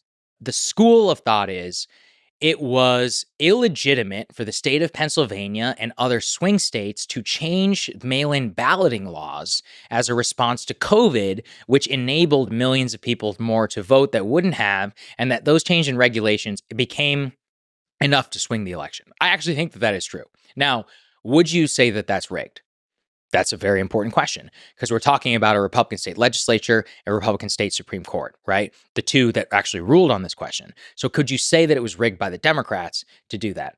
Another problem with that theory is that while you can say that that's unfair to change the rules last time around, you can also understand it to a certain extent. And I'm not justifying it. I'm just giving you an example. So for example, after the hurricane hit North Carolina, Republican officials were like, hey, we need to make sure that these people who in Western North Carolina who were affected by the hurricane could still be able to have access to the ballot box. And people were like, oh, so you're saying in an extraordinary circumstance that you should change voting, access and regularity to make sure that people have access. So my point is you can see the logic through which this happened.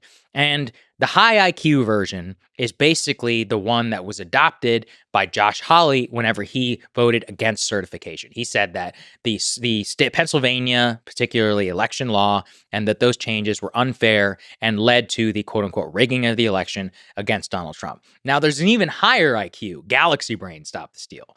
Galaxy Brain Stop the Steal is one that you saw with great love and respect, my friend J.D. Vance, at his debate with Tim Walz, when Tim Walz asked him, what did he say? He said, did Donald Trump win the 2020 election? He's like, Tim, I'm focused on the future. And then he started talking about censorship, the Hunter Biden laptop story. If you take a look at the Joe Rogan interview, Rogan actually asked JD this. He's like, what do you mean you win the election? It was some version of that.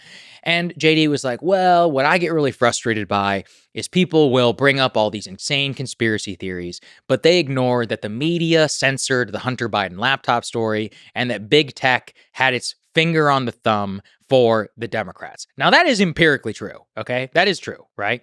Now, would you say that that's rigged? I'm not going to use that word because that's a very different word. Now, would you say that that's unfair? Yeah, I think it's unfair. So there's a lot of MAGA folks picked up on this one. There was a Time magazine article in 2020 that's very famous in their crowd called, it was like the fight to fortify the election. And it was about all of these institutions that put their fingers on the scale for Joe Biden against Donald Trump. So I will put it this way. Was Donald Trump up against the titanic forces of billionaires, tech censorship, and elite institutions who all did absolute damnedest to defeat him in 2020? Yes, that is true. And in a sense, the Galaxy Brain case is the only one of those, which I think is truly legitimate. And I'm not going to put it off the table, but this is the problem. That's not what Trump means. Trump, by the way, will never tell you what I just told you, right? JD will. If you go and you ask any of these Republican politicians when they're challenged on it and they don't want to say that Trump lost the 2020 election, they'll give the Galaxy Brain case that I just gave.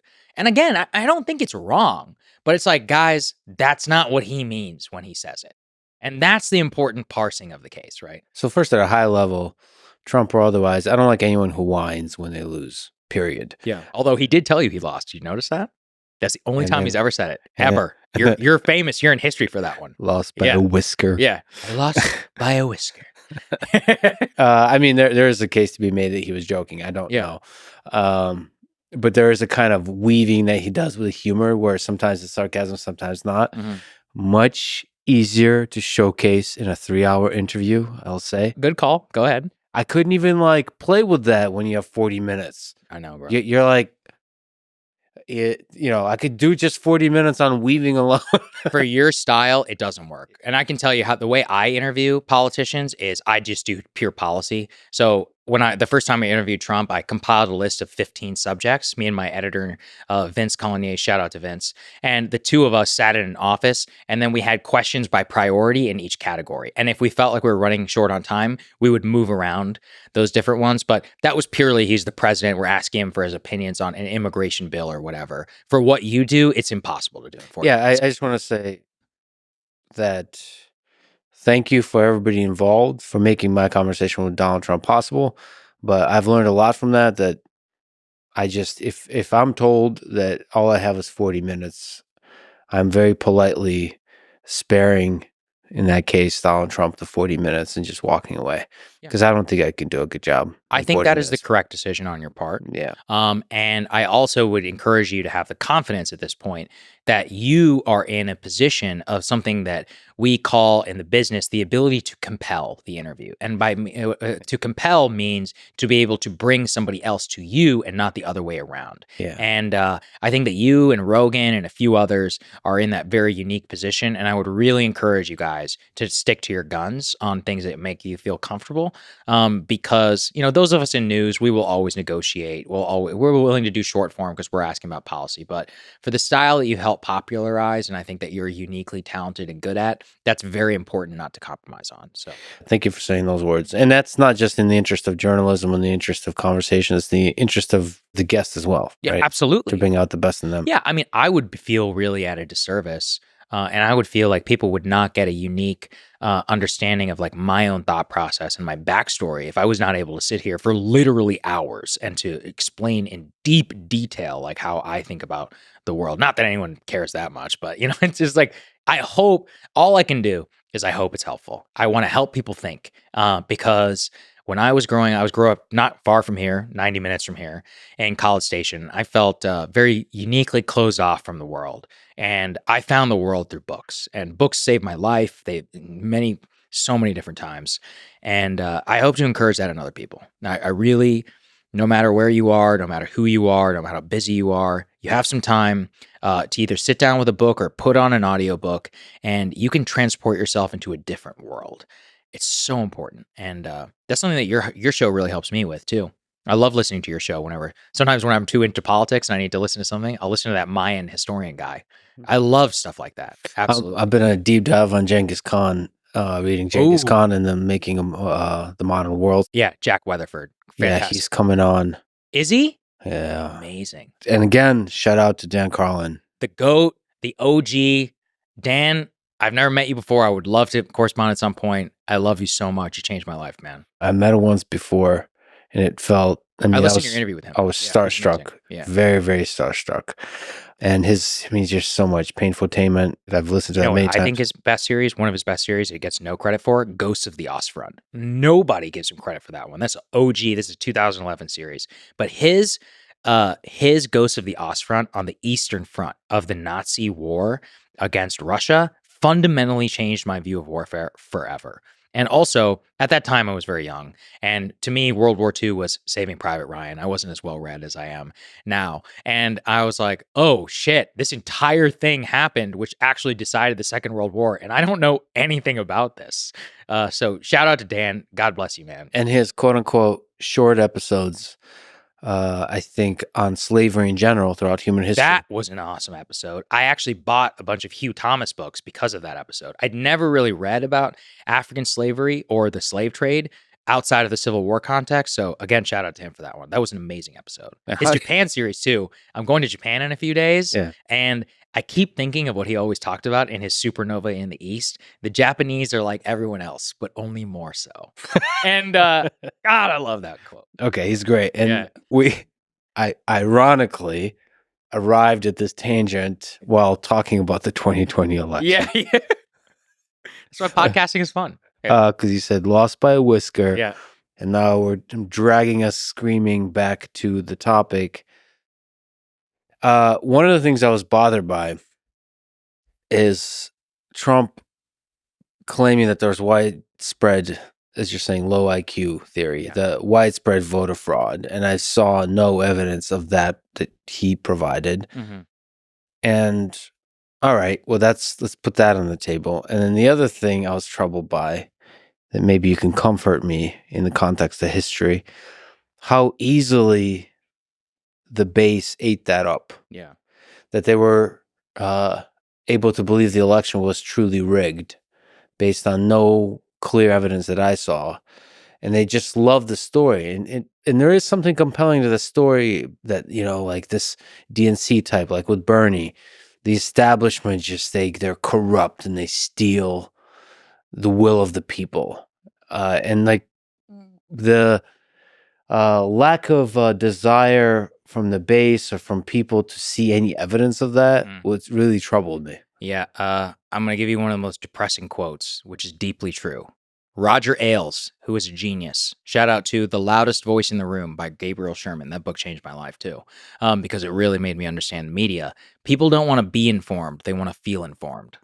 That is one of the most fundamental media insights of all time. What a line. Roger Ailes, a genius in his own right, who, he changed the world. He certainly did. He's the one who kind of gets credit for one of the greatest debate lines of all time, because he was an advisor to President Reagan. Whenever he broke in, he was like, "Mr. President, people want to know if you're too damn old for this job or not." And he inspired that joke that Reagan made, where he was like, I will not use age in this campaign. I will not hold my opponent's youth and inexperience against him. That was Ailes, man. He did the Nixon town halls. He did it all. He's a fucking genius. And I'm not advocating necessarily for the world he created for us, but he did it. And people should study him more. If you're interested in media in particular, that book is one of the most important books you'll ever read. Yeah, you know what? That quote just really connected with me because, there's all this talk about truth. And I think what people want to, they want to feel like they're in possession of the truth. Correct. Not actually be in the possession of the truth. Yeah, I know. It's one of the, it hit me too. Actually, Russell Crowe does an amazing job of delivering that line in the Showtime miniseries. So if you have the chance, you should watch it. And look, this is the problem. Liberals will be like, yeah, see these idiot Republicans. I'm like, yeah, you guys have bought a lot of crazy, stupid shit too, okay? And if actually, I would say liberal misinformation, quote unquote, is worse than Republican disinformation because it pervades the entire elite media like Russiagate or Cambridge Analytica or any of these other hoaxes that have been foisted on the American people. The people who listen to The Daily and from the New York Times are just as brainwashed, lack of informed, want to feel informed as people who watch Fox News. So let me just say that out there. It's an equal opportunity cancer in the American people. Actually, we started early on in the conversation talking about bubbles. Mm-hmm. What's your advice about how to figure out if you're in a bubble and how to get out of it? Oh, that's such a fantastic question. Unfortunately, I think it comes really naturally to someone like me because I'm the child of immigrants and I was raised in College Station, Texas. So I was always on the outside. And when you're on the outside, this isn't a sob story. It's a deeply useful skill because when you're on the outside, you're forced to kind of observe. And you're like, oh, so like when I was raised was the Bible Belt, and people really, people were hardcore evangelical Christians. And I could tell them like, oh, they really believe this stuff. And they were, always trying to proselytize and all of that. And then the other gift that my parents gave me is I got to travel the entire world. I probably visited 25, 30 countries by the time I was 18. And one of the things that gave me was the ability to just put yourself in the brain of another person. So one of the reasons I'm really excited to go to Japan, and I picked it as a spot for my honeymoon, was because Japan is a first world developed country where the vast majority of them don't speak English. It's distinguishedly non-Western, and they just do shit their own way. So they have a subway, but it's not the same as ours. They have restaurants. Things don't work the same way. They have, I could go a laundry list. Their entire philosophy of life, of the daily rhythm, even though it merges with service-based managerial capitalism, and they're fucking good at it too. They do it their own way.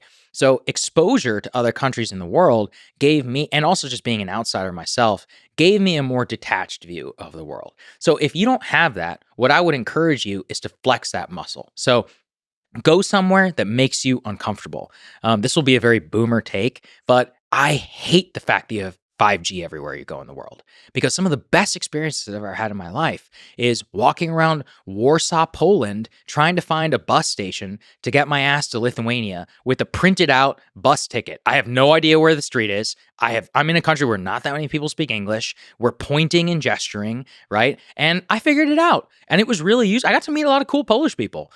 Same in Thailand. I've been in rural, like bumfuck Thailand, Colombia, places where people speak zero English, and your ability to gesture and use pidgin really connects you and gives you like the ability to get an exposure to others.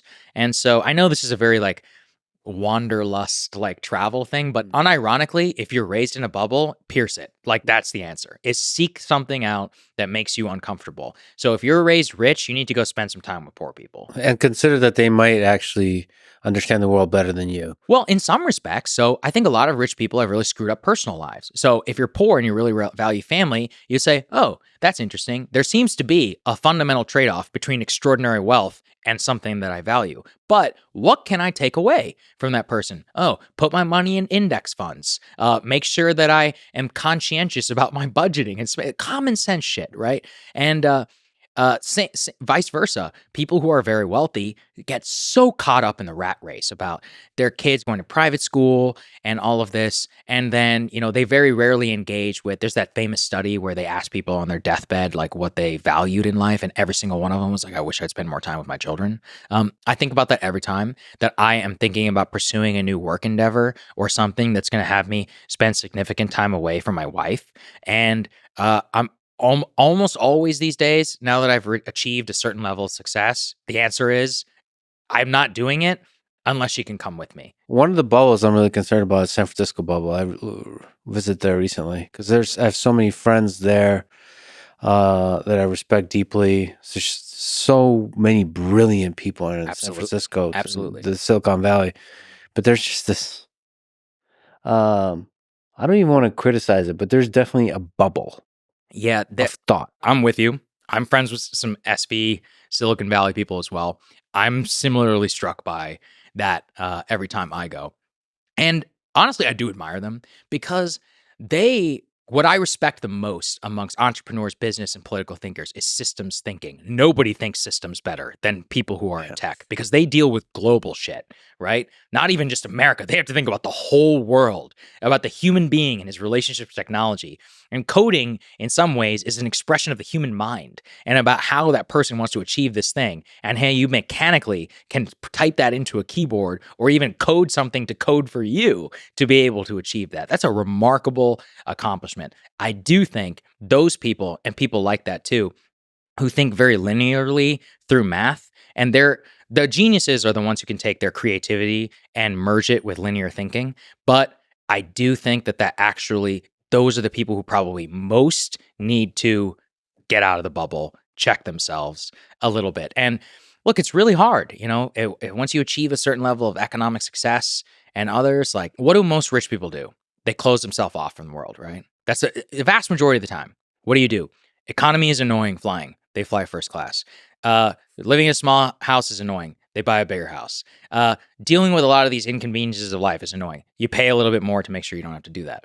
There's a deep, insidious thing within that. Each one of those individual choices, where the more and more removed that you get from that, the more in the bubble that you are. So you should actually seek out those experiences or create them in a concerted way.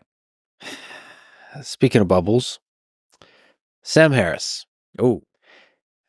He has continued to criticize me directly and indirectly, I think unfairly, but I love Sam. I deeply respect him. Everybody should listen to the Making Sense podcast. It always makes me think. It's definitely in the rotation for me. That's very admirable of you. I mean, he's, I think, one of the sharpest minds of our generation. And for a long time, I looked up to him. It was one of the weird moments for me to meet him because you listen to somebody for such a long time. I feel that way with you. Yeah. I'm serious. Yeah, it's a beautiful moment. I mean, same with Joe and stuff absolutely. like this. It is one of the most surreal moments of your life. To be able to meet somebody who you spend like hours listening to. I actually think about that when people come up to me because I'm like, oh, they're feeling what I felt whenever yeah. And you have to you see it, you feel it, and you have to celebrate that because there's an intimacy to it. Mm-hmm. I think it's real that people really do form a real connection, a real friendship. It happens to be one way, but I think it actually can upgrade to a two-way pretty easily. It happens with me like in a matter of like 5 minutes when I meet somebody at an airport or something like that. Anyway, Sam took a pretty strong position on Trump. Mm-hmm. And has for a long time. Yeah, he has been consistent and unwavering. So he thinks that Trump is a truly dangerous person for our democracy, maybe for the world. Can you steel man his position?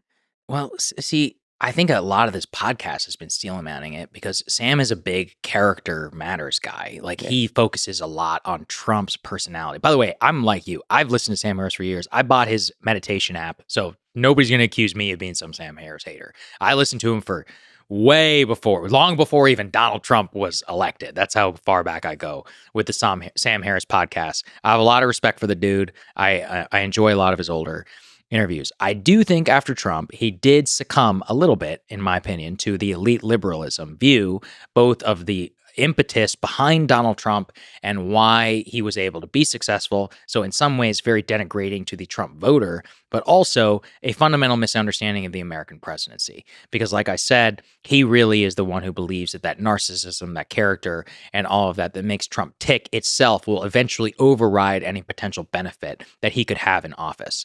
And I just think that's a really wrong way of looking at it. And I mean, for example, I had this debate with Crystal, and this gets to the whole Trump, talking about the enemy from within. Mm-hmm. And she was like, he wants to prosecute his political opponents. Do you disagree with that? And I was like, no, I don't.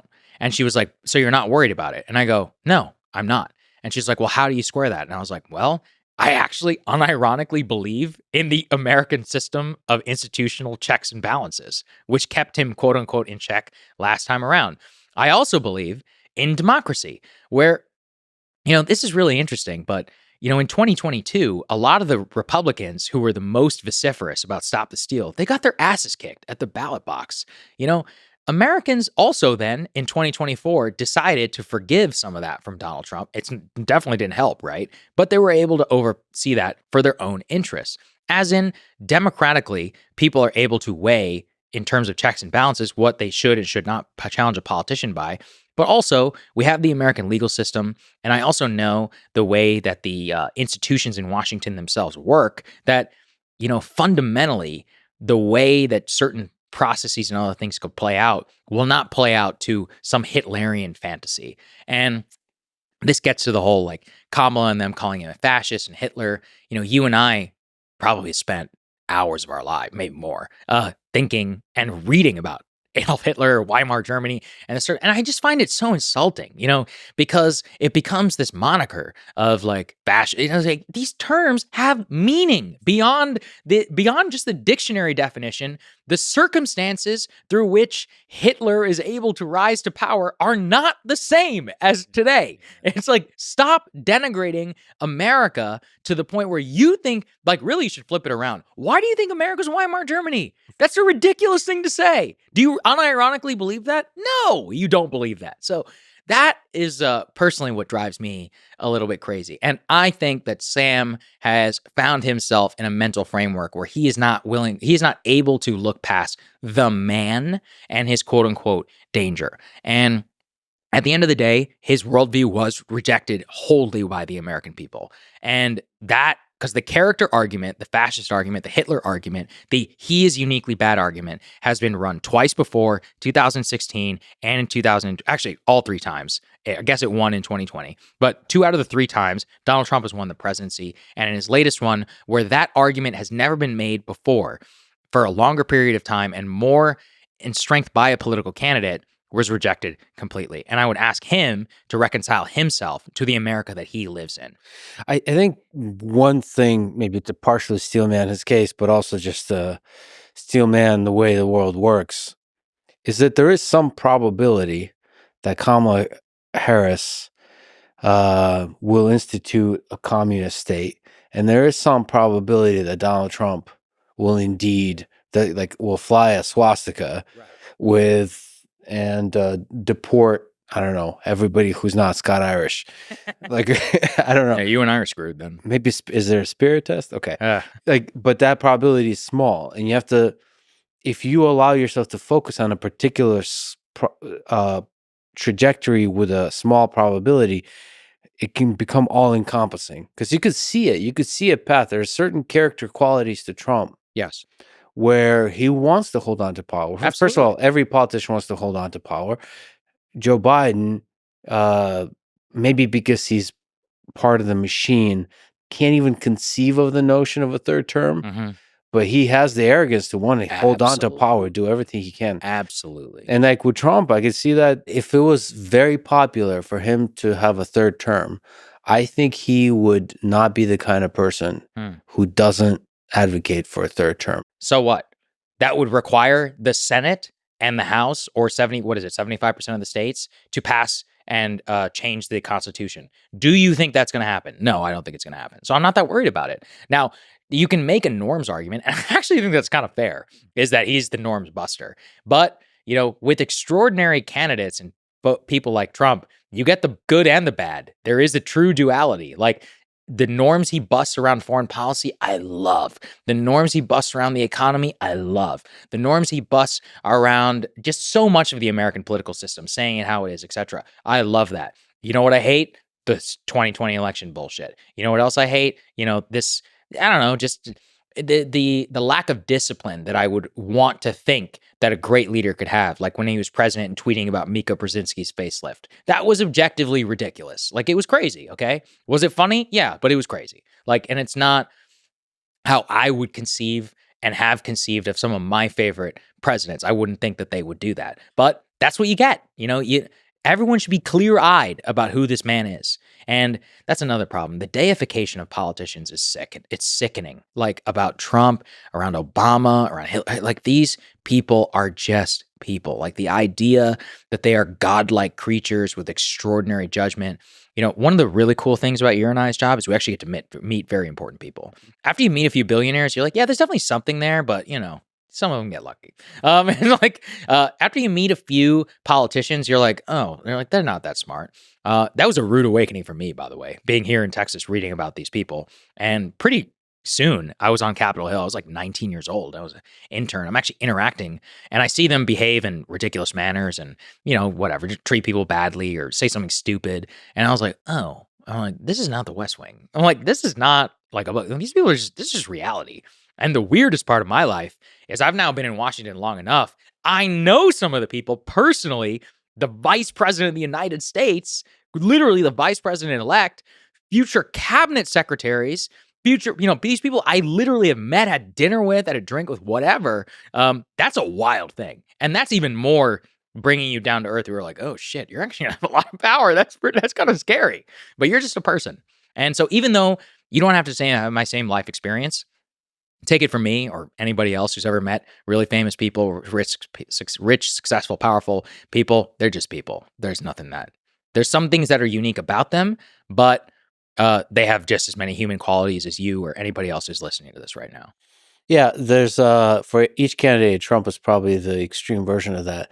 There's a distribution of the possible trajectories their administration might result in. Yes. And the range of possible trajectories is just much wider with Trump. Yeah, you're describing like a Bayesian theory, right? And I think that's actually a really useful framework for the world, is that people are really too binary. So like you said, there's a theoretical possibility, I guess, of a communist takeover of government and of a fascist takeover of government under Kamala Harris or Donald Trump. The realistic probability, I would give it 0.05% probably in both directions. But there are a lot of things that can happen that are bad, that are not Hitlerian or fascist. There are a lot of things that happen that are really good, that are not FDR, New Deal style. One of the worst things politicians do is they describe themselves in false historical ways. So in Washington, one of the most overused phrases is made history. And I'm like, if you actually read history, most of these things are they're not even footnotes. They're the stuff that the historians flip past and they're like, what a stupid fucking thing. I mean, and I'm talking about things that ruled American politics. Like, what if I told you that the Panama Canal Treaty was one of the most important fights in modern American politics? Nobody thinks about that today. It ruled American politics at that time. It genuinely is a footnote, but that's not how it felt at the time. So that's another thing I want people to take away. You tragically missed the UFO hearings. Oh man, my brothers. I'm really sad. My brothers. I let me tell you. Yeah. I love them so much. The UFO community are some of the best people I've ever met in my life. Shout out to my brother Jeremy Corbell, to George Knapp, the OG, to all of the people who fly from all around the world to come to these hearings. It was so fun. I got to meet so many of them last time. just walk the rope line, like as people were coming in. The excitement, I truly love the UFO community. Shout out to all of them. This is the second one, I guess. This is the second one. Do you hope they continue happening? It's going to be a slow burn. So one of the things I always tell the guys and everybody is consider how long it took to understand the sheer insanity of the CIA in the 1950s and 60s. So if we think back to the Church Committee, I forget the exact year of the Church Committee. I think it was in the 70s. The entire Church Committee and knowledge of how the CIA and the FBI were up to all of this insane shit throughout the 50s and 60s is because some people broke into a warehouse, discovered some documents, got the names of programs, which were able to be FOIA'd, and we were able to break open that case. It would never have happened with real transparency, like in the official process. So we owe those people a great debt, I guess I could say. Now the statute of limitations has passed.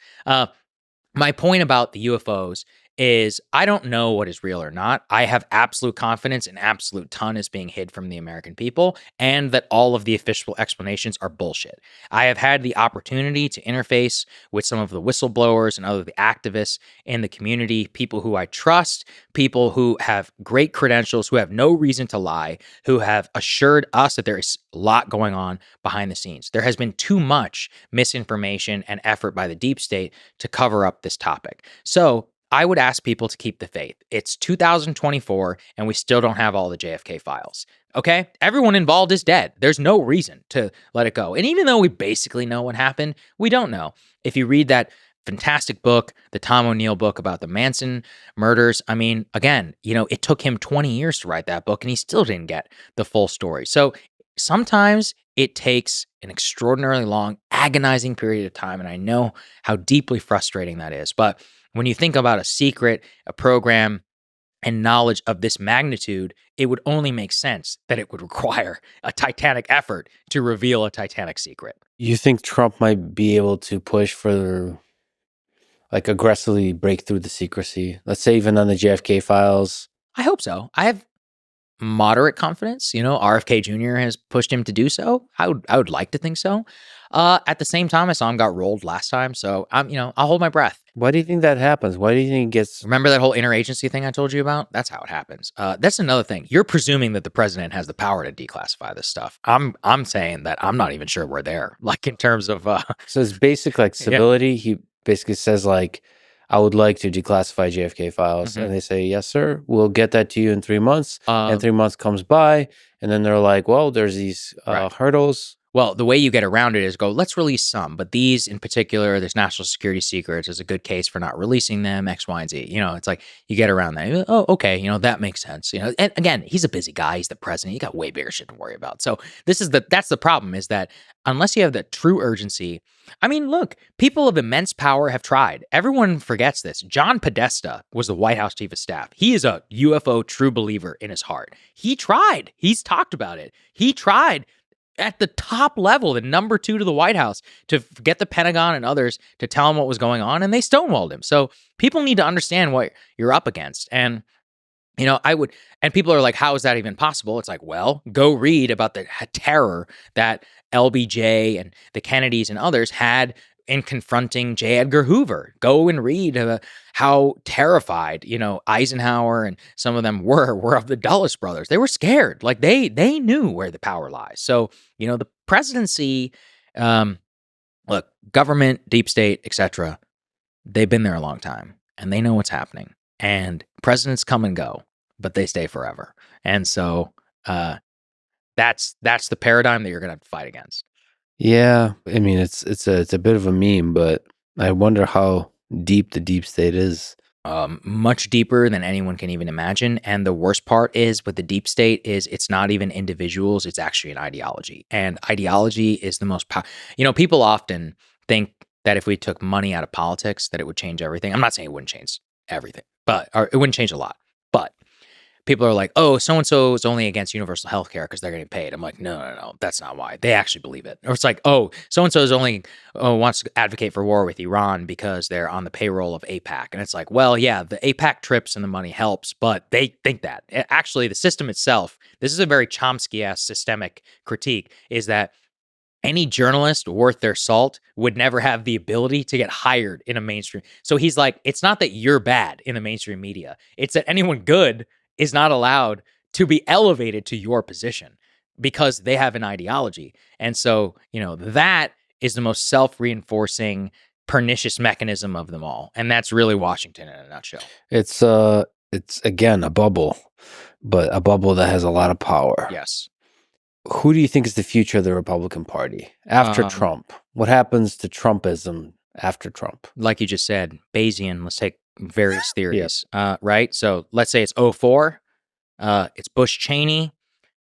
In 2004, the day after the election, I would have told you this. We live in a Bible Belt, Jesus land America. This America wants to protect America, a war on terror against Iraq, and the axis of evil, and American people just voted for George W. Bush.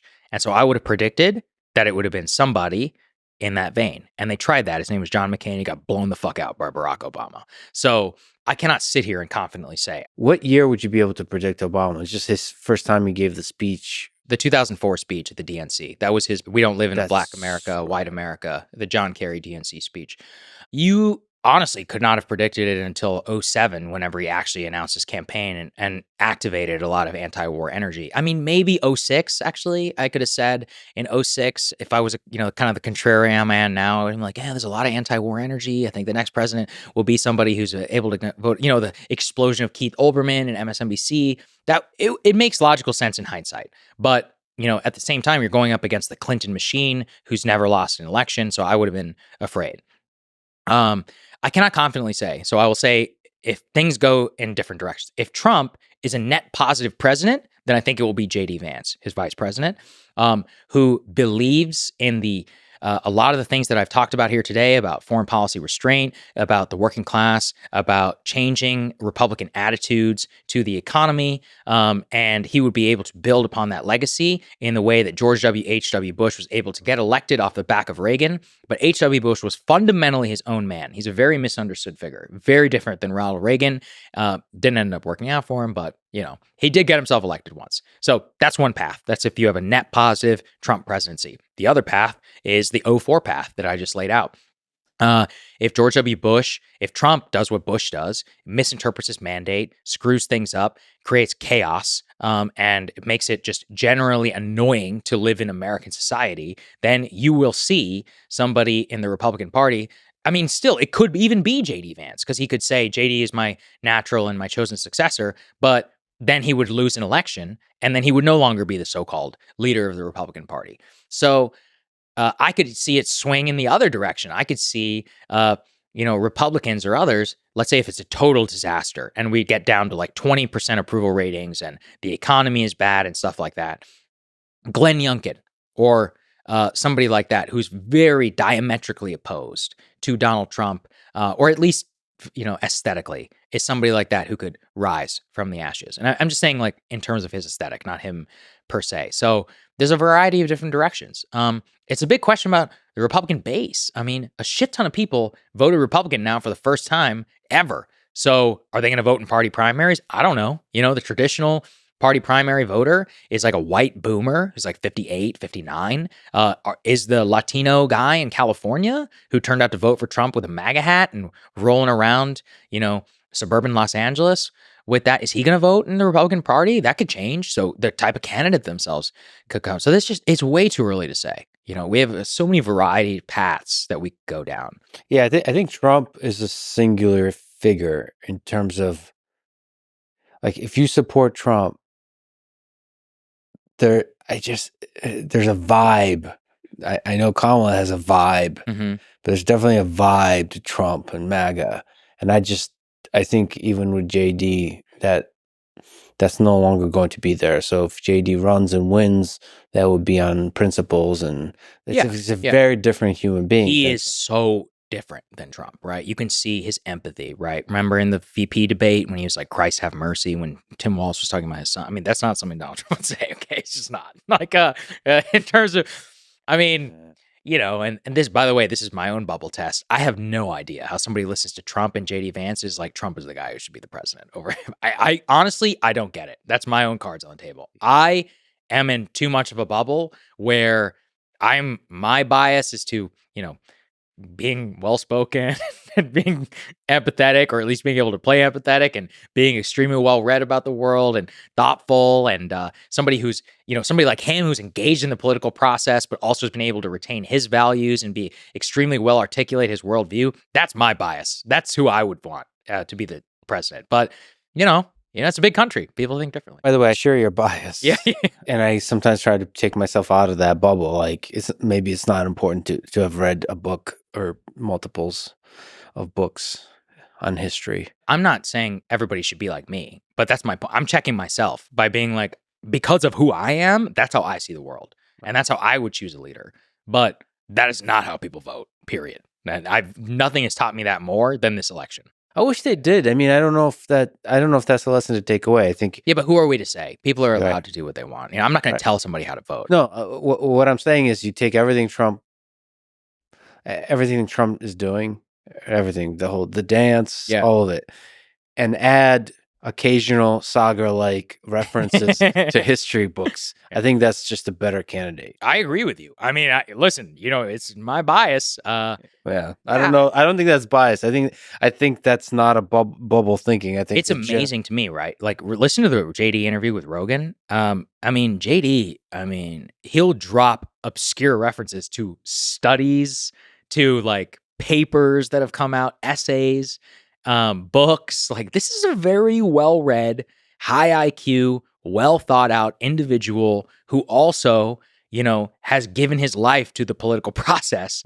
and decided to like deal with all the bullshit that this entire system is going to throw at you whenever you start to engage. That's who I would want to be president, but I'm biased. So what can I say? I like how you keep saying you're biased. Yeah. As if there's some percent of the population doesn't like people to read at all. Okay.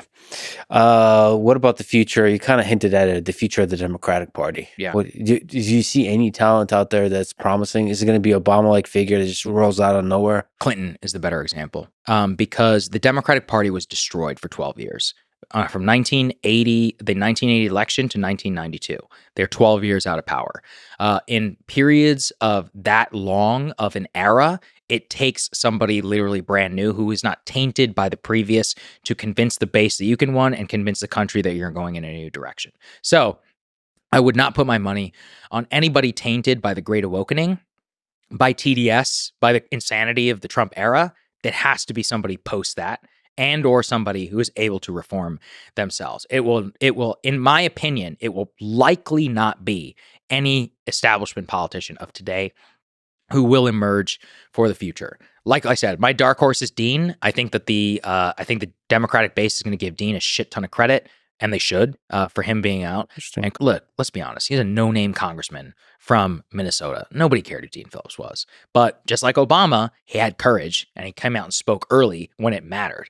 And by doing that, he showed good judgment, and he showed that he's willing to take risks. So I would hope in America's political system that we award something like that. And I do think the Democrats will reward him. But I'm not saying it will be him per se, but it will be a figure like that who is not nationally known, who has read the tea leaves correctly, who took guesses and did things differently than everybody else. And most of all, I'm hoping that heterodox attitudes, ideas, behaviors, by definition, after a blowout, those will likely be the ones that are rewarded. So I cannot give a name, but I can just describe the circumstances for what it will look like. Can you imagine an amorphous figure that's a progressive populist?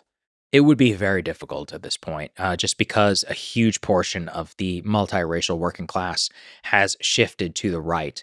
But I could see it. I mean, look, people change their minds all the time. Like, there are people out there who voted for Barack Obama who've now voted for Donald Trump 3 times. So, a lot can change in this country. If you make a credible case, you've got a track record, you speak authentically, and you can try to divide the country along class lines and be authentic and real about it, maybe. I think you have a shot. I still think you're probably going to get dinged on culture, just because I think this election has really showed us how important immigration and culture is. But, actually, what the left populace should pray for, and they won't admit this, is that Trump actually solves immigration, like in terms of changing the status quo. You know how in the way that the Supreme Court just ended the conversation around gay marriage? So Republicans were like, yeah, whatever, we support gay marriage. Because they're like, that's the law of the land. It is what it is. They should just hope that their unpopular issue is resolved by the president, and thus they just don't have to talk about it anymore. And now the battleground is actually favorable for them. They get to talk about the economy and abortion. So their least popular issue gets solved by the president by consensus from his mandate, and then they can run on a brand new platform for the new issues that are facing America. All right, let's put our historian hat back on. Okay. Will the American empire collapse one day? And if it does, when it does, what will be the reason? Statistically, likely. Statistically, Yeah. yes. It's the famous Fight Club quote. It's like, on a long enough timeline, the survival rate for everything drops to 0. I like for all the books you've quoted, Yeah. you went to Fight Club. Oh, I guess the movie, right? The book is good, though. People should read that too. In terms of why, again, statistically, the answer is quite simple. It usually comes back to a series of unpopular wars, which are pursued because of the elite's interests. Then it usually leads to a miscalculation and not a catastrophic defeat. Normally, it comes gradually. And most of the times when these things end, the crazy part is most people who are living through end of empire have no idea that they're living through the end of the empire. And I actually think about that a lot from, Decline and Fall of the Roman Empire by Edward Gibbon. Actually, your episode on Rome was fantastic. People should go listen to that. So there you go. Another really good one, I like to think a lot about the British Empire and if what eventually led to that collapse. And nobody in 1919 said the British Empire has just collapsed. Basically, nobody thought that. They were like, yeah, the First World War is horrible, but actually we came out of this okay. We still have India, we still have all these African colonies and all that. But, long periods of servitude, of debt to the United States, of degradation, of social upheaval, of Bolshevism, of American industrial might. And next thing you know, you find yourself at Potsdam and Churchill's like, holy shit, I have barely any power in this room, right? Mm-hmm. So revolutions happen slowly and then all at once. And so could you really put a real like pin in the end of the British Empire? It took almost 40 years for it to end. So America's empire will eventually end either from rising geopolitical competition, likely China, could be India, nobody knows. It will likely be because of being overstretched, of an elite capture is usually the reason why, and a misreading of what made your original society work, in the first place. And that is one where I honestly like, all three of those things will happen all at once, and it will happen over an extremely long period of time. And it's very difficult to predict. I would not bet against America right now. I think we have a lot of fundamental strengths. We're such a unique and dynamic country. It really is fucking crazy. Every time I travel the world, as much as I love all these different places, I go, man, I love the United States so much.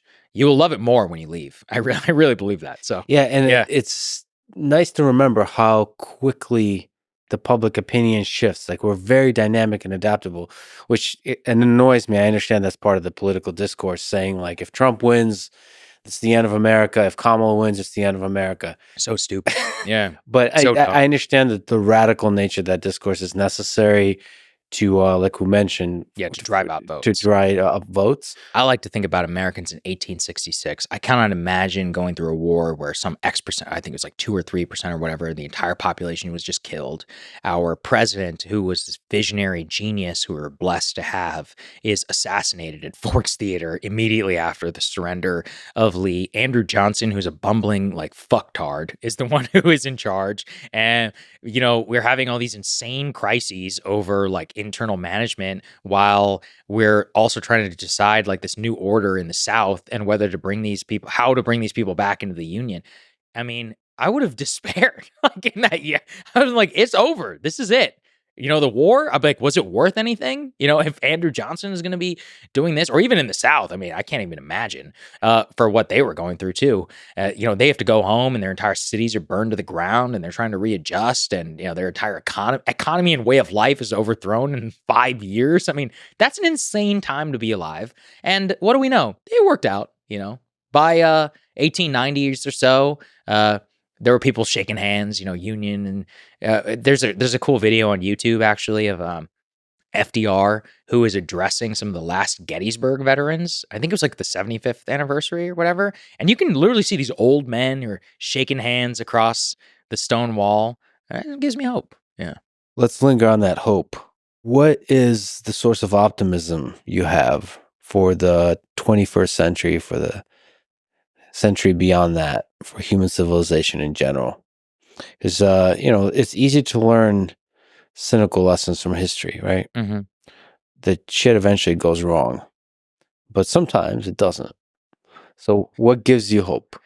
I think that the fundamentals of what makes humanity great and has for a long time are best expressed in the American character.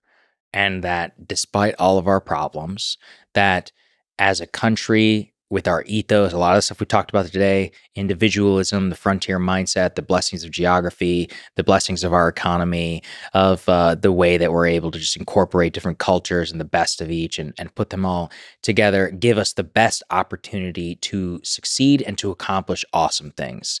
We're the country that put a man on the moon, which is the epitome of the human spirit. I hope to see more of that. And, I think last time I was here, I shouted out, and I love Antarctic exploration. I've read basically every book that there is on the exploration of Antarctica. And one of the reasons I love to do so is because there is no reason to care about Antarctica. None. There's nothing down there. Zero. Going to the South Pole is a truly useless exercise. And yet, we went. We went twice, actually. 2 people went there in the span of 5 weeks, and they competed to do so. Yeah. And the spirit that propelled Amundsen and Scott's expedition and people like Shackleton, who's like, if you were to ask me my hero of all heroes, it's Ernest Shackleton, is because his spirit, I think, lives on in the United States. It unfortunately died in Great Britain. And interestingly enough, the Brits even understand that. They're like, it's very interesting how popular Shackleton is in America. And even though he was Irish and he was a British subject, to me, he's a spiritual American. And I think that his spirit lives on within us and has always been here to a certain extent. And everywhere else, I think it's dying. But here, I love it here. There's so many cool things about America. People move around all the time. They buy new houses. They start families. There's no other place you can just reset your whole life. In the same country, it's wild. You can reinvent yourself. You can go broke. You can get rich. You can go back and forth multiple times. And there's nowhere else where you have enough freedom and opportunity to pursue that. And definitely have a lot of problems, but I've traveled enough of the world now to know that it's a special place. And that gives me a lot of hope. I wish I could do a Bostonian accent of we do these things, not because they're easy, but because they're hard. Because they are hard. Thank you. Yeah. That's so true. The Scots-Irish got us. Well, listen, I'm a huge fan of yours, Saagar. I hope to see you in the White House interviewing the president. There you go. That's right. That's the only situation you're going to see me in the White House. Yeah. Front row and just talking free. I would love to live in a country and in a world where it's you who gets to talk to the press secretary, to the president, because I think you're one of the good ones as far as journalists go, as far as human beings. So I hope to see you in there, and I hope you get to ask a question that ends up in a book. That ends up in a good history book. Absolutely. Well, likewise, I'm a huge fan of yours. For anybody out there who's interested, I compiled a list and I will go and retroactively edit it. Just go to SaagarEnjeti.io. I created a newsletter with a website that has all the links to all the books I'm going to talk about here. Beautiful. The hundreds of books that were mentioned here. All right, brother. Thank you so much for talking today. Thank you. Thanks for listening to this conversation with Saagar Enjeti. To support this podcast, please check out our sponsors in the description. And now, let me leave you with some words from Voltaire. History is the study of all the world's crime. Thank you for listening, and hope to see you next time.